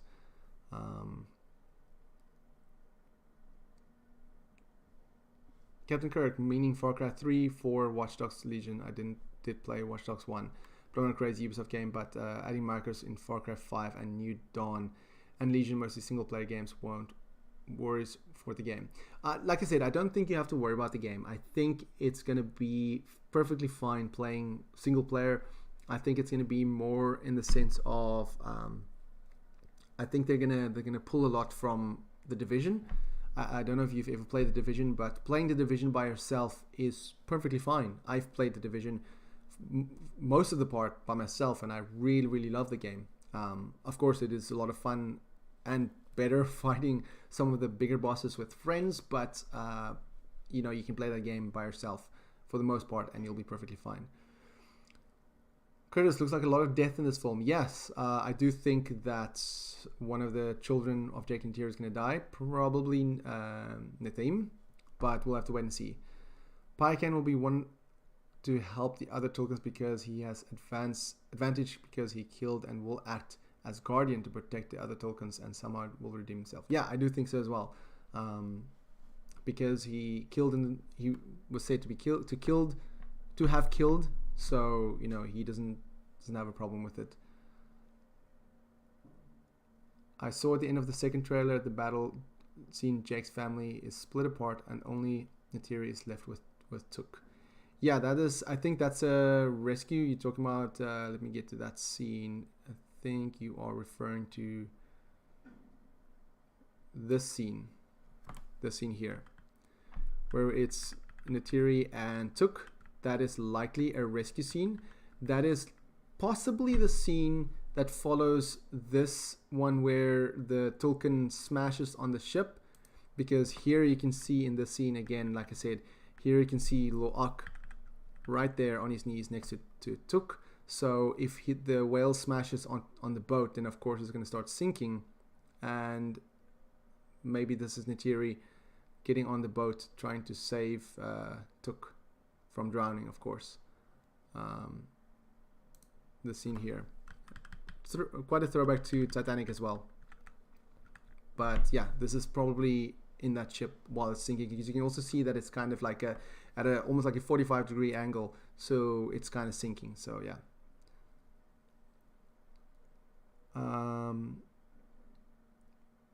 Avatar Edit says, Avatar Theory, will you do live streams every day? No, not every day, no. Unfortunately, I do have to get to work eventually.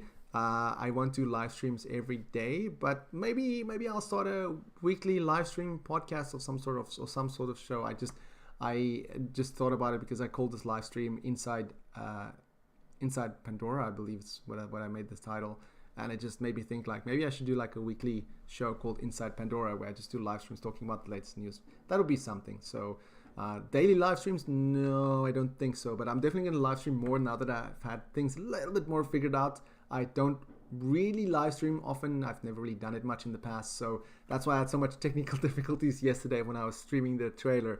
I just had so many problems happening in the first like 20 minutes of the stream, but now it seems like I kind of get it a little bit better. But yeah, there's still a lot to learn for me when it comes to live streaming, but do enjoy it. I do enjoy interacting with you guys on the chat. It gives me a lot of new, different insight, and it's just nice to chat with you guys. I mean, I love the support. I love the fact that you guys are here. Doesn't matter what time it is of the day, you guys are here and you're chatting with me, and it's just really nice to talk to you guys about something we're all passionate about, we all enjoy.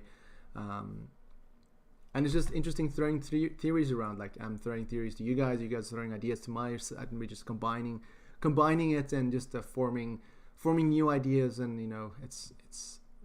it's something I really enjoy. It's something I wish I did sooner. I wish I did live streams sooner. I was more nervous doing live streams in that sense. Still don't have my camera on though. Still don't know if I'm going to do a face reveal sometime. That's up for discussion.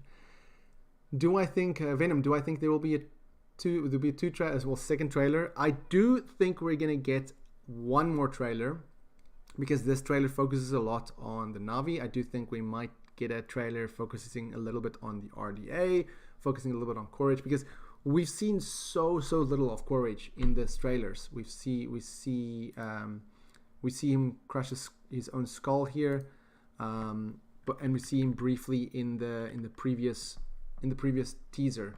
But I do think they might show a little bit more of him. But at the same time, I don't really need a second trailer. I think this is all we need.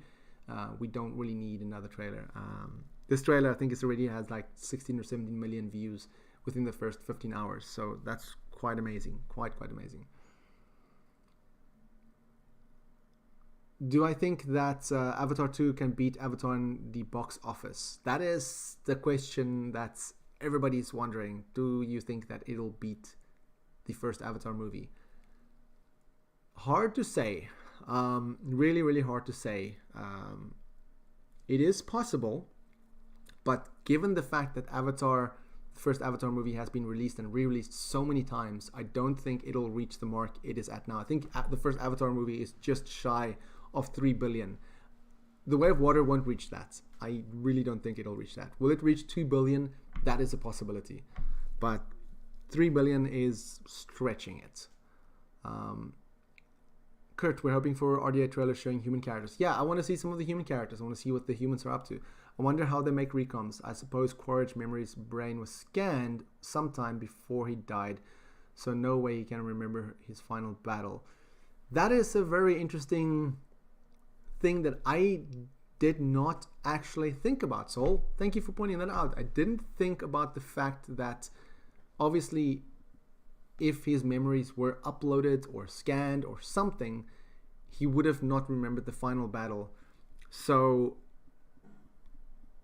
this is likely why, wait, why is it so bright now?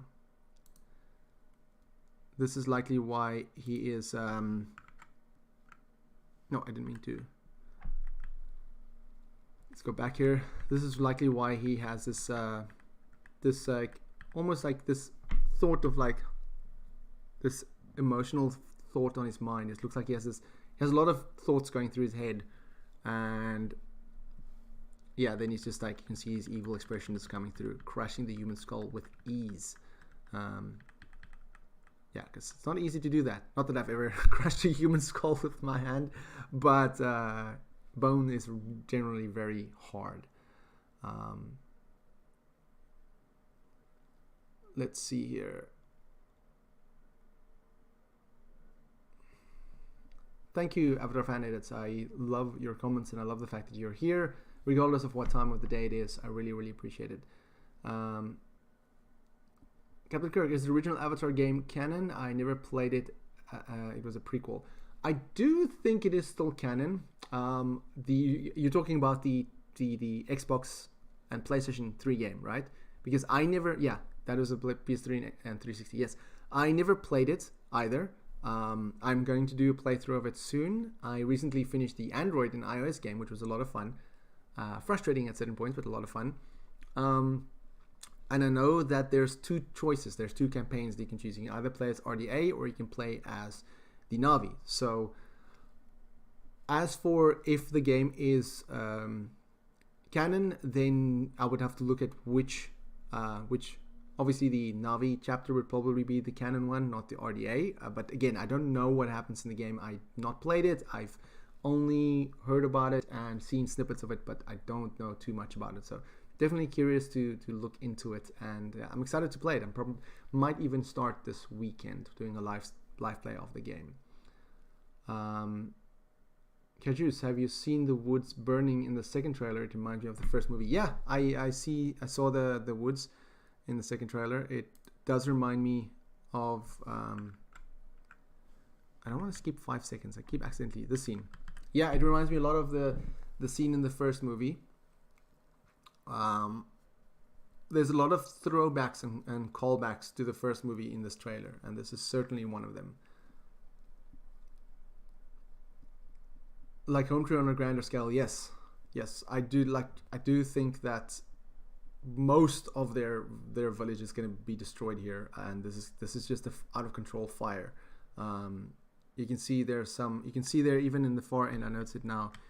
You can see I saw some. Yeah, you can see some Ikrans flying there in the far end. I don't know if those smaller dots. You can see there's an Ikran there and there. I don't know if the smaller dots are maybe gunships or some sort. I don't know, but definitely I don't know how this fire is started. But regardless, it's like you're gonna sit in the cinema and you're gonna feel this heat by sitting there. Not only in 3D, but imagine you're watching this in 40x. That's gonna be quite an experience. But I wouldn't want to watch this for the first time in 40x. It's a little bit too distracting. I would want to watch it in 3D for the first time, and then 40x. Disney marketing includes promotional material like TV spots and alternate short clips. Yeah, that's my. I found a way to download. Maybe Recom's RDS has found a way to download artificial memories from the nervous system of the planet, no matter the geographical region. Yeah, that's possibly a way as well. But getting on to your previous point, Vidya, about Disney marketing, I know Disney do like their marketing. They do push hard. As I mentioned earlier in the stream, that with Black Panther Wakanda Forever, I watched the initial trailer, the very first one, which was really emotional, beautiful trailer, wonderfully edited, and I just felt like that's all I wanted to see. I know I'm going to watch this movie. I'm going to watch it next week. Very excited to see it. Hopefully this trailer shows in that movie, but I'm very excited to see Wakanda Forever. And there's been so many TV spots, featurettes, behind the scenes clips, pictures, cover stories, everything of Wakanda Forever. And I'm just avoiding all of it. I'm just like, I don't want to see more trailers. I don't want to see more clips. I don't want to see more TV spots, because I feel that I've seen what I wanted to see, and I know I'm going to watch the movie. So in a way, I hope they don't do that with The Way of Water, because I don't want them to give away things. I like theorizing. I like speculating. If I'm wrong, I'm wrong. That's fine. I don't mind being wrong on some theories, or if I have some crazy theories that I throw out there. It's just fun speculating and theorizing. That's the fun part of it. At the end of the day, seeing what you're right and what you're wrong. But if they give so many TV spots and so many featurettes, interviews, and all that kind of stuff, then a lot of it is going to be kind of spoiled. Then you're going to put two and two together, and you're gonna be like, okay, well, I know what's happening here because of this and this and this. And if you put the pictures together, like I have all these pictures open, and I didn't even get to any of them in this live stream. Like I have all these pictures open that I wanted to talk about. Like here you can see Jake and his family. This is likely early on in the movie. You can see there at the back is you can see Spider there at the back. He's, again, this is likely one of the other reasons why Spider would want his own avatar, because you can see there all of them are standing together, and Spider is the one that's just there in the back because he cannot bond with the Necron. So all of them can do that, but he can't. So of course that's what he's gonna feel alone. He's gonna feel like he doesn't understand all of the stuff. So that's probably another reason why he wants his own avatar. But here you can see Loak took there in the right, Jake, Neytiri, and Kiri. And this is I think what's happening here is Neytiri was trying to bond with the Ikran for the first time, and he failed. You can see he's a little bit scarred up there on his shoulder, a little bit muddy there on his legs, whereas the others looks very clean. he has scars there on his chest, and he's just muddied up. So obviously he tried to, much like Jake in the first movie, he tried to bond, and he obviously failed. So this is just obviously Jake trying to tell him, trying to encourage him, just just trying to encourage him and say, you can do this. You can be the son that I want you to be. You can be the leader, and that might encourage him to eventually do the whole sacrificing himself. He might even fail at everything else, fail at bonding, fail at a lot of stuff that some of the other Na'vi does easily, but eventually at the end he's like, let me have this moment kind of thing, and then be the leader that they never had, and not never had, but be the leader that he never could be, and then sacrifice himself to save the family. And that might be what's happening at the end of the movie. 8:10 in the morning now on the 3rd November. It is now 9:15 for me in the morning. The human avatars are so tall. Yes, the recoms are huge, very, very huge. They should promote this movie real hard next month. Has potential to be the first 3 billion movie. I don't know. Do I care about the box office of Avatar 2? No, I'm not really. I know a lot of people are gonna talk about the box office because that's all that people care about and talk about. So I'm gonna be like, if Avatar 2 doesn't reach the sales that the first movie did, people are gonna be like, oh, it's not a good movie, failure, whatever, blah blah blah. How people are on the internet. That's why I don't really pay attention too much to negative talk, and I don't really care much about what negative stuff people say. I care more about, is the story good? Does it tell a good story about Jake and his family? Does it tell a good story about following up on the first movie? And does it tell a good story about for what's to come? Does it build up to a good story for the future? So and I doubt that James Cameron will fail on that. You're a big Neytiri fan. So am I.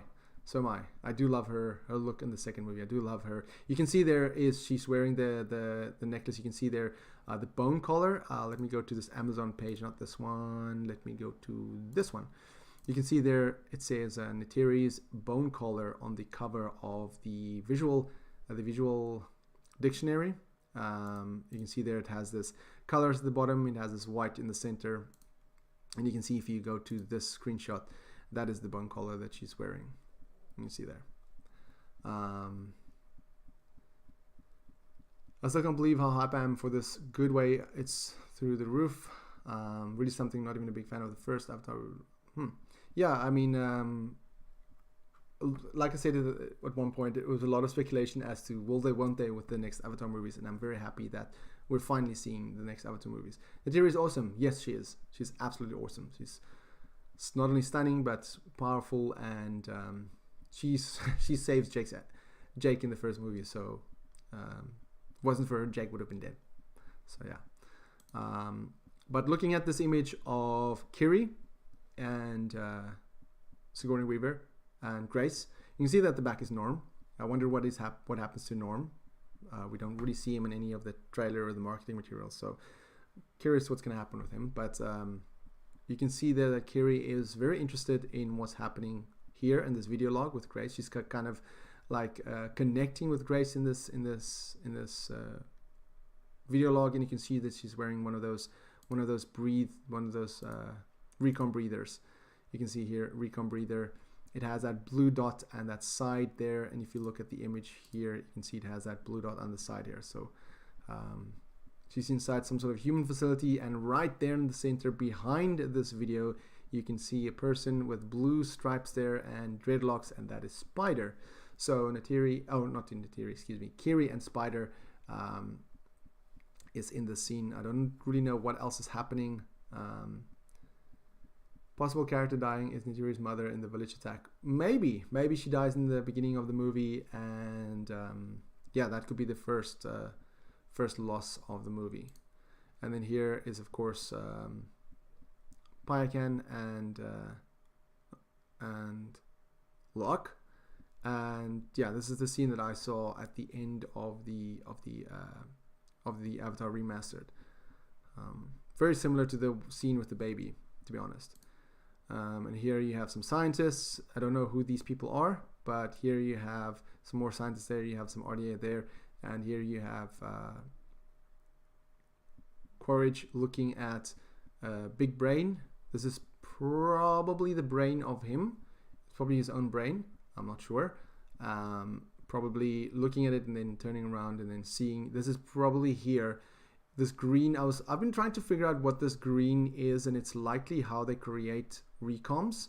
That's maybe like Quaritch seeing how he was created. You know, you have your memories here in the center, and then here the reflection of this here on the off screen on the right is where recoms are created. So that's how he's probably watching a recom being created. That's probably what I'm thinking. Look at him tall. Yes, he's very tall, very, very tall. And here's just James Cameron with Spider, and this is probably the scene where Spider is seeing his avatar body. The one that when I say that Spider is probably going to get an avatar body, this is him probably being excited about his avatar body. And here we see Jake, Neytiri, and Took, and we see somebody there at the far end flying on the Ikrans over water.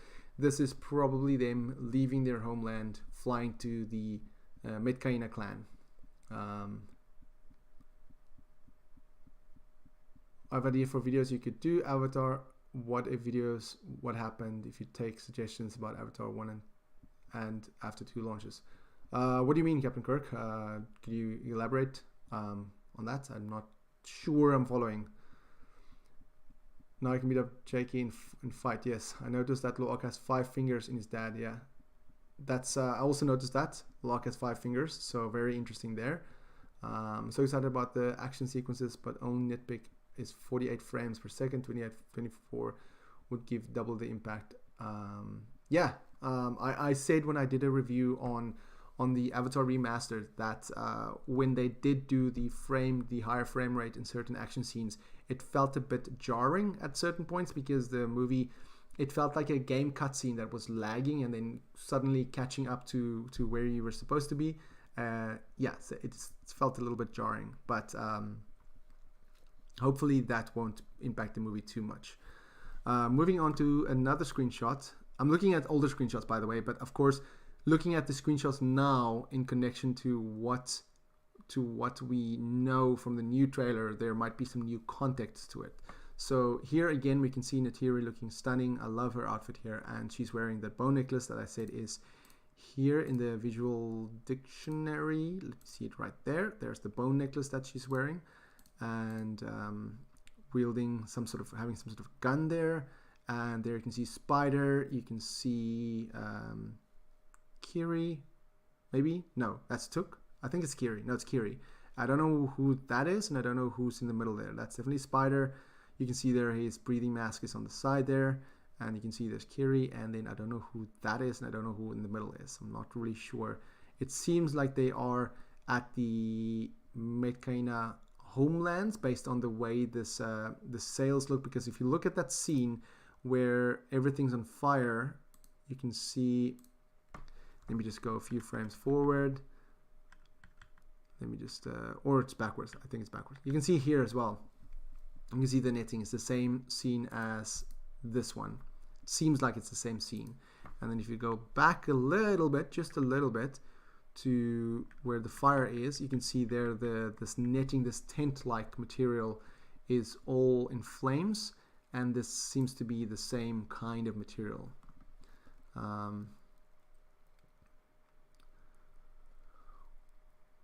Marta, were you wondering what's going to happen to Neytiri's mother? I believe we could see her in one of the photos.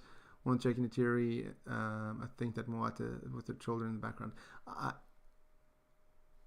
I don't know. It could be Moat in the background, but I also think that Neytiri's mother might die in the beginning of the movie when the war breaks out in their homeland.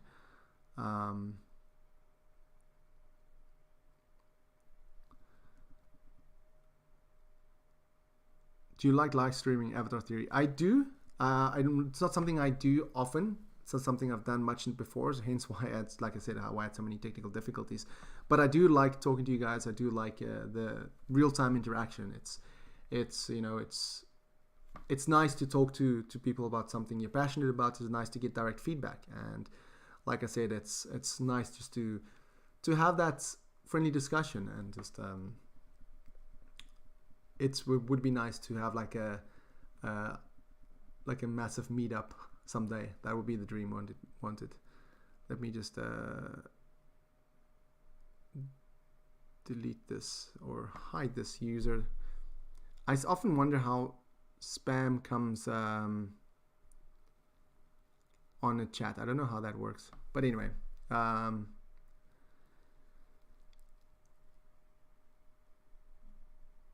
where was I with the comments? Yeah, Captain Kirk, video suggestions, but I'm looking at your idea again. You said you could do avatar what if videos, and what if this happened. Oh yes, if I'm understanding correctly, I'm actually working on 3 videos at the moment. I'm working on scripts for 3 different videos on what if situations. What they will be, I'm not going to say, but it is more of just a fun theorizing. What if this happened? What if that happened? What if I don't know? What if Quaritch was the Avatar in the first movie? Like that kind of stuff.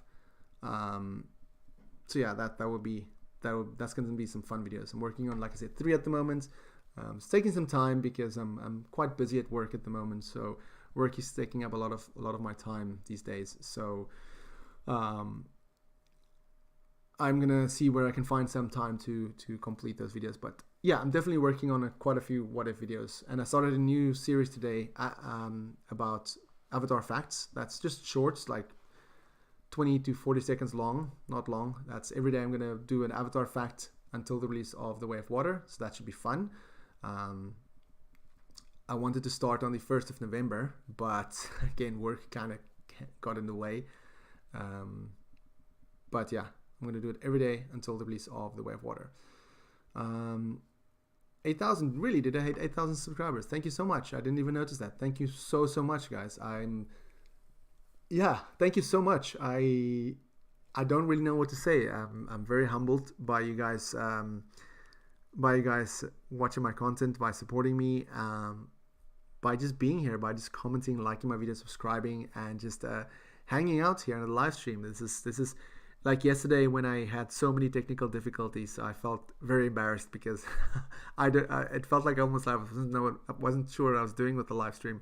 But I had at one point over 300 people watching my live stream while I mess up everything, and yeah, it's just I'm a bit lost for words, to be honest. I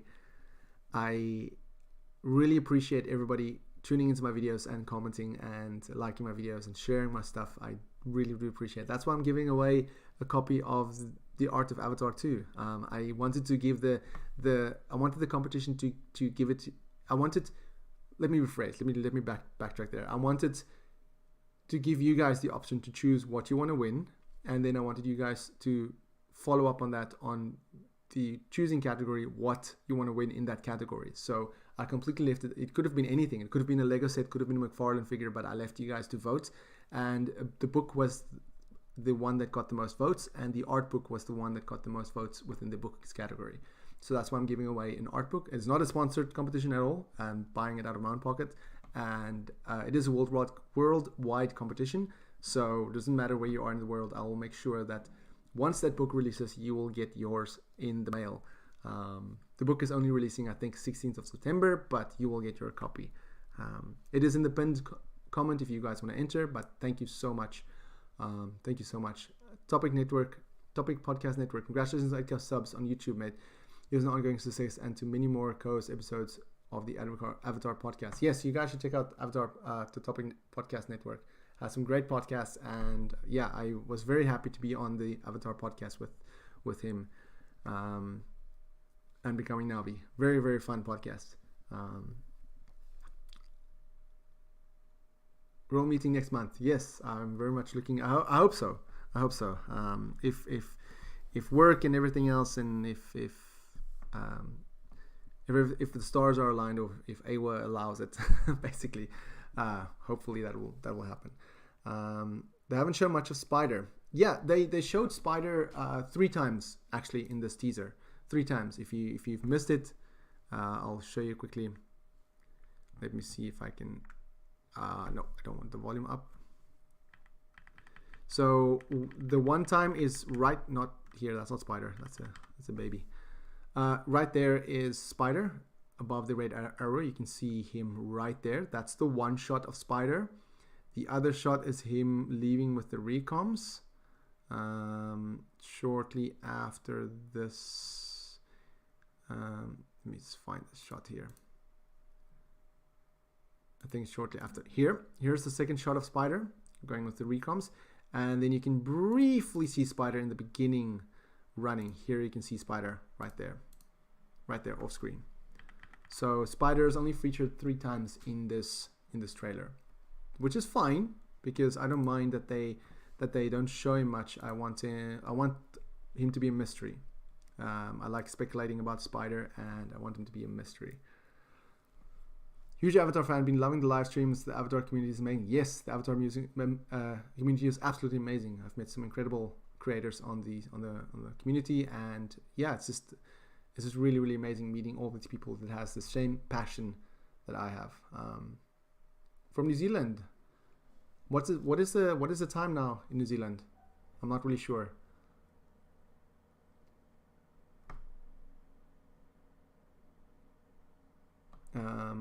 I have that picture in my camera roll, the one that Avatar Theory has up on his screen. You're talking about this one? This one here of Jake and Neytiri? Great channel. Thank you, Sora. I appreciate it. Hope Sam Worthington acting blows big. What I mean is huge starting roles after his movie and after Avatar 3, 4, 5. Like a huge mid-career. Yeah. He's a great actor. I love some of his other movies as well. Even though Terminator, was it Terminator 4? I think that he was in. That was a bit of an underrated Terminator movie. I liked it. It was fun. He's underrated for sure. Yeah. He has support roles, but not major blockbusters like Avatar. Yeah, he's not had major roles like Avatar, but yeah, I do like some of his other movies. 9:28 p.m. It's 9:29 a.m. for me, so 12 hours difference. Hoping Sam gets some good roles too, like him a lot. Yeah, Terminator Salvation. I couldn't get to the name now. I like him a lot in Terminator Salvation as well. 2 p.m. India. 10:28 p.m. Hawaii time. 8:28 Ireland. Yeah, it is 9:29 a.m. in Norway at the moment, so early still. I haven't had my breakfast yet. I've already had 2 cups of coffee, so I don't know how long this you were also watching my live stream earlier at 2 a.m. Thank you, Sam. I appreciate it. The live stream that had so many technical difficulties. I appreciate it. I want to visit Ireland. Yeah, I want to visit Ireland as well. I want to have a proper Guinness in Ireland. 10:28 Lithuania. But moving on to the next screenshot I want to talk about a bit is this one here. Where this is more of a art image. But here we see that's the scene kind of in the initial teaser. We see it here. We see this is the art, not this one. This one is more of an art look, like from an art book. And then here is the actual shot. And you can see there is one recon behind him, which has glasses on, and then you see a human there. You see a human in an exosuit, and you see some engineers working there on the side. A lot of I had that theory that console was I remember making a video about console being the new RDA, but I was quite wrong on that matter. But still, again, it's fun theorizing. And then you have some spider bots here. I do wonder if we'll see these spider bots in action, because they're more more like a repair droids, it seems, but still, it would be fun just to put a machine gun on them or something, and then see them in action. And this shot right here, going back to this shot after seeing this image of Bridgehead. Where is this image now? Here. I was trying to figure out where this shot is from, because if you look at this, you see railway there at the back. You see some diggers there at the back. You see an airfield here with a lot of gunships. And looking at this, I do think that it's probably here. You can see right there, you can see a line going straight there. You can see a line going there all the way. If you follow the magnifying glass, you can see a line there and then going like this and then going out. And you can see a line coming down here. I do think that this line, this specific line here, is the train line that you're seeing there at the back. And then of course where all this gunships and airfield is, where all this RD-8 tech is standing. It's not really focused in on it, but you can see it is a massive airfield. You can see that this is probably this area here, right there. No, excuse me, right, because the diggers in the back that you see is likely this area here, more here, and then the camera is, the airfield is here, so you're seeing it from this angle, probably. That's what I'm thinking. That's what I'm thinking. And then you have some other areas at the bottom here, which I'll talk about in detail in a different video. But you can definitely see, looking at this under this base, you can see there's some underwater stuff going on as well. It's parts of the other bases underwater as well. So there's definitely a massive base.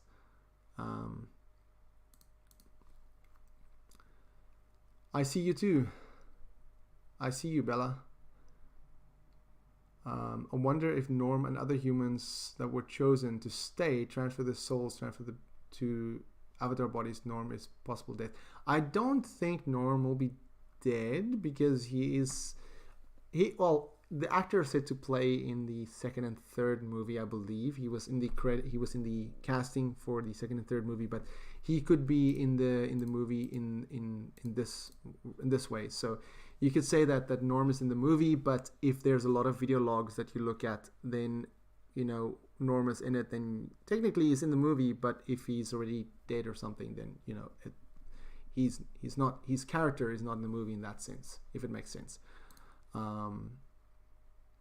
I hope Norm has his own family. Yeah, that would be a nice thing to see if Norm does end up having his own family. I do hope that's the case though. And then of course this shot here, which I spoke about before. Not much can be taken away at this moment, otherwise that we don't really know. I do wonder who this recom is, because we see him at the back here and we also see him here in the corner. It's Alexander, so I don't know who Alexander is, but I still don't know who all these recoms is. I did speak about Fike, who's coming back from the first movie. He's the Meals on Wheels guy, who says in the first movie it says Meals on Wheels. That's him. And we don't know who the other avatars or the other recoms is. Maybe one of them is Vin Diesel. I don't know. Maybe this guy is Vin Diesel. I don't know. But not much else at this moment. I am working on I know I've already broken down this so much, but I'm working on a more of a detailed stuff that I'm spotting, and as I'm gonna watch and rewatch this trailer over and over, there's likely gonna be more and more stuff that I'm gonna be picking up, and unless there's something specific that I missed. I love this shot here of the Elu. And quite a lot of beautiful shots in this new trailer. But again, I'm happy that they're not giving us giving away a lot. They're giving us enough to make us want more, but just enough to not show too much. It raises a lot of questions. It answers some questions, but overall, I cannot wait to see more of the trailer. I cannot wait to see more marketing. I cannot wait to see more of the movie. And yeah, this theory is very interesting one about Kiri being the avatar of Awa, because you can see her Q connecting to the plant there, to some sort of tree of souls, or some sort of tree underwater, and then you can see that she's getting her power from it, because you can see that her freckles, her dots are lighting up as she's powering up for Kamehameha move there. But yeah, definitely wondering what's happening here. But overall, a lot to take away from this trailer. And like I said, I'm working on 3 what if videos, and you can also check out my first Avatar Facts short is out right now. There will be one every day until the release of The Way of Water, and you can also look forward to a lot of live streams. I'm going to live stream the game, the Xbox game, and the PS3 game sometime soon. Captain Kirk, it said on the cast Michelle Rodriguez is back in The Way of Water. Really? Did it say that? That would be interesting thing. I would have to look that up afterwards, after the stream. I'll look that up and see if her character is returning again. If her character is returning, it could be in this form. I mean, there could be video logs or flashbacks of her. It could be flashbacks of Michelle Rodriguez's character, Judy. Not Judy, sorry.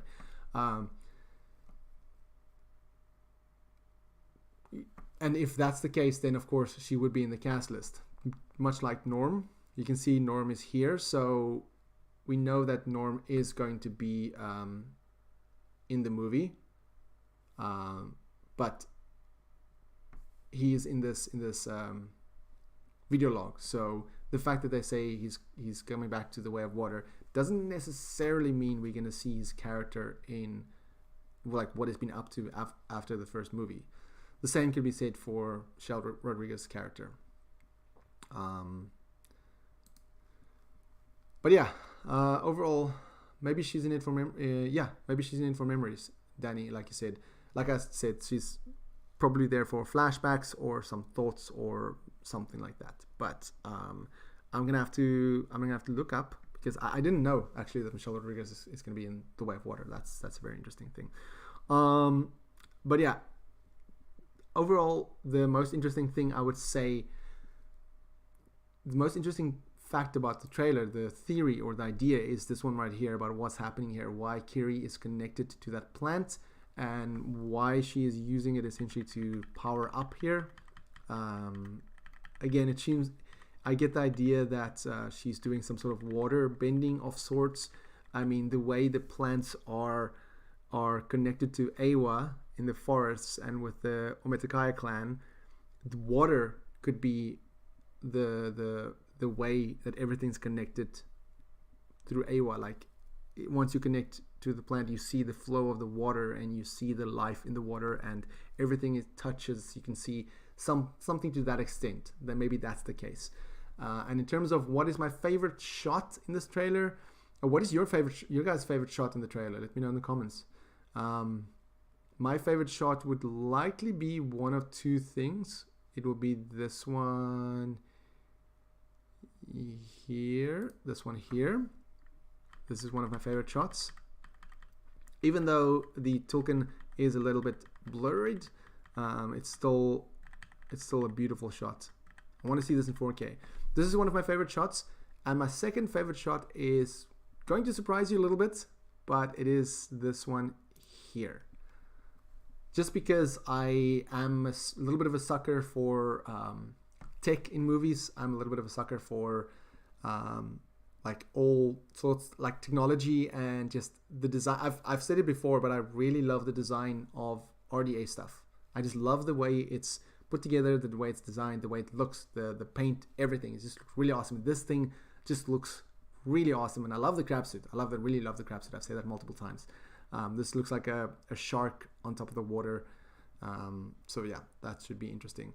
You say you love the scene when Jake and Neytiri are riding banshees at night. Yeah, that's like I get the vibe of like it's almost like the kids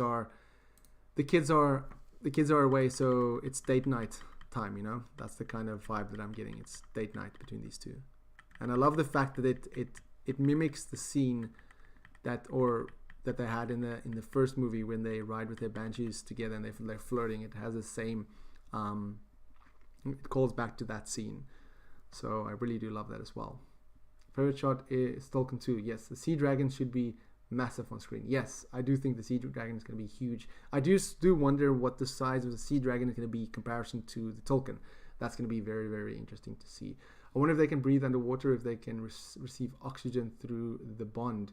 That is interesting. I didn't think of that. If they can receive oxygen through the bond, like if say Loak bonds with the elu, can he breathe underwater through the elu? Like, is that a possibility? That is a very interesting thing. My favorite scene is when Jake shows Neytiri how to use bow and arrow. Talking about the first movie, or are you talking about in the trailer? Yeah, oxygen through the bond is an idea. Yeah. So yeah, that's. Speaking about that scene where you said that Jake shows, Neytiri. Sorry, I was reading Neytiri. My bad. Yeah, the father-son scene. Let me just get to that. My bad. I read wrong. That's me. That's on me. The scene here. That's what you're talking about. Yeah, this is a beautiful shot as well. I was trying to figure out in the beginning of this stream what it was saying. Because Jake does whisper something to him there. The music is also incredible, and also the fact that the music has a very thank you. I realized that I just read it wrong. My bad. I also realized that in case you have heard, in case you've not yet heard, the tone of the ending of this trailer is very dark and very different compared to the tone of the music at the end of the teaser, because the tone at the end of the teaser has a very bright and positive vibe, and the tone here is the same song but slower and has a deeper tone to it. So that definitely implies that there's going to be some heavy stuff going on. But yeah, I think for now I'm gonna end the stream here. I've talked about as much as I can think of right now. I'm working on an extensive breakdown video, so I'm essentially waiting for a 4K copy of the trailer, because I want the 4K version so I can look at the stuff in more detail. And once I have that, I will definitely break down the stuff, and I'll definitely break down the stuff more to see what I can find. And there's definitely going to be new things to find, and just if I have a better view of things, better look at things. So you can sure to keep an eye out for that. And again, thank you so much for tuning into this live stream. I know I just did a live stream recently, so I do want to appreciate everybody that tuned into that live stream as well. HDR will be posted in 4K soon. Okay, I'll keep an eye on HDRX on their channel. But thank you for tuning into this live stream. I really appreciate it. The next live stream that I'm going to do is probably when I start playing the 360 PS3 game. Maybe do that over the weekend. But yeah, I do appreciate all of you tuning into this live stream. And maybe, like I said, maybe I'll do this a weekly thing, calling it like a Inside Pandora or something, like the Inside Pandora show or something like that. Maybe they do a weekly thing.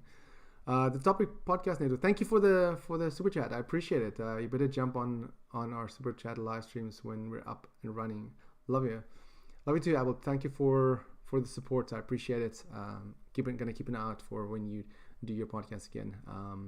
With time difference, it is sometimes difficult, but I don't mind staying up for something like that.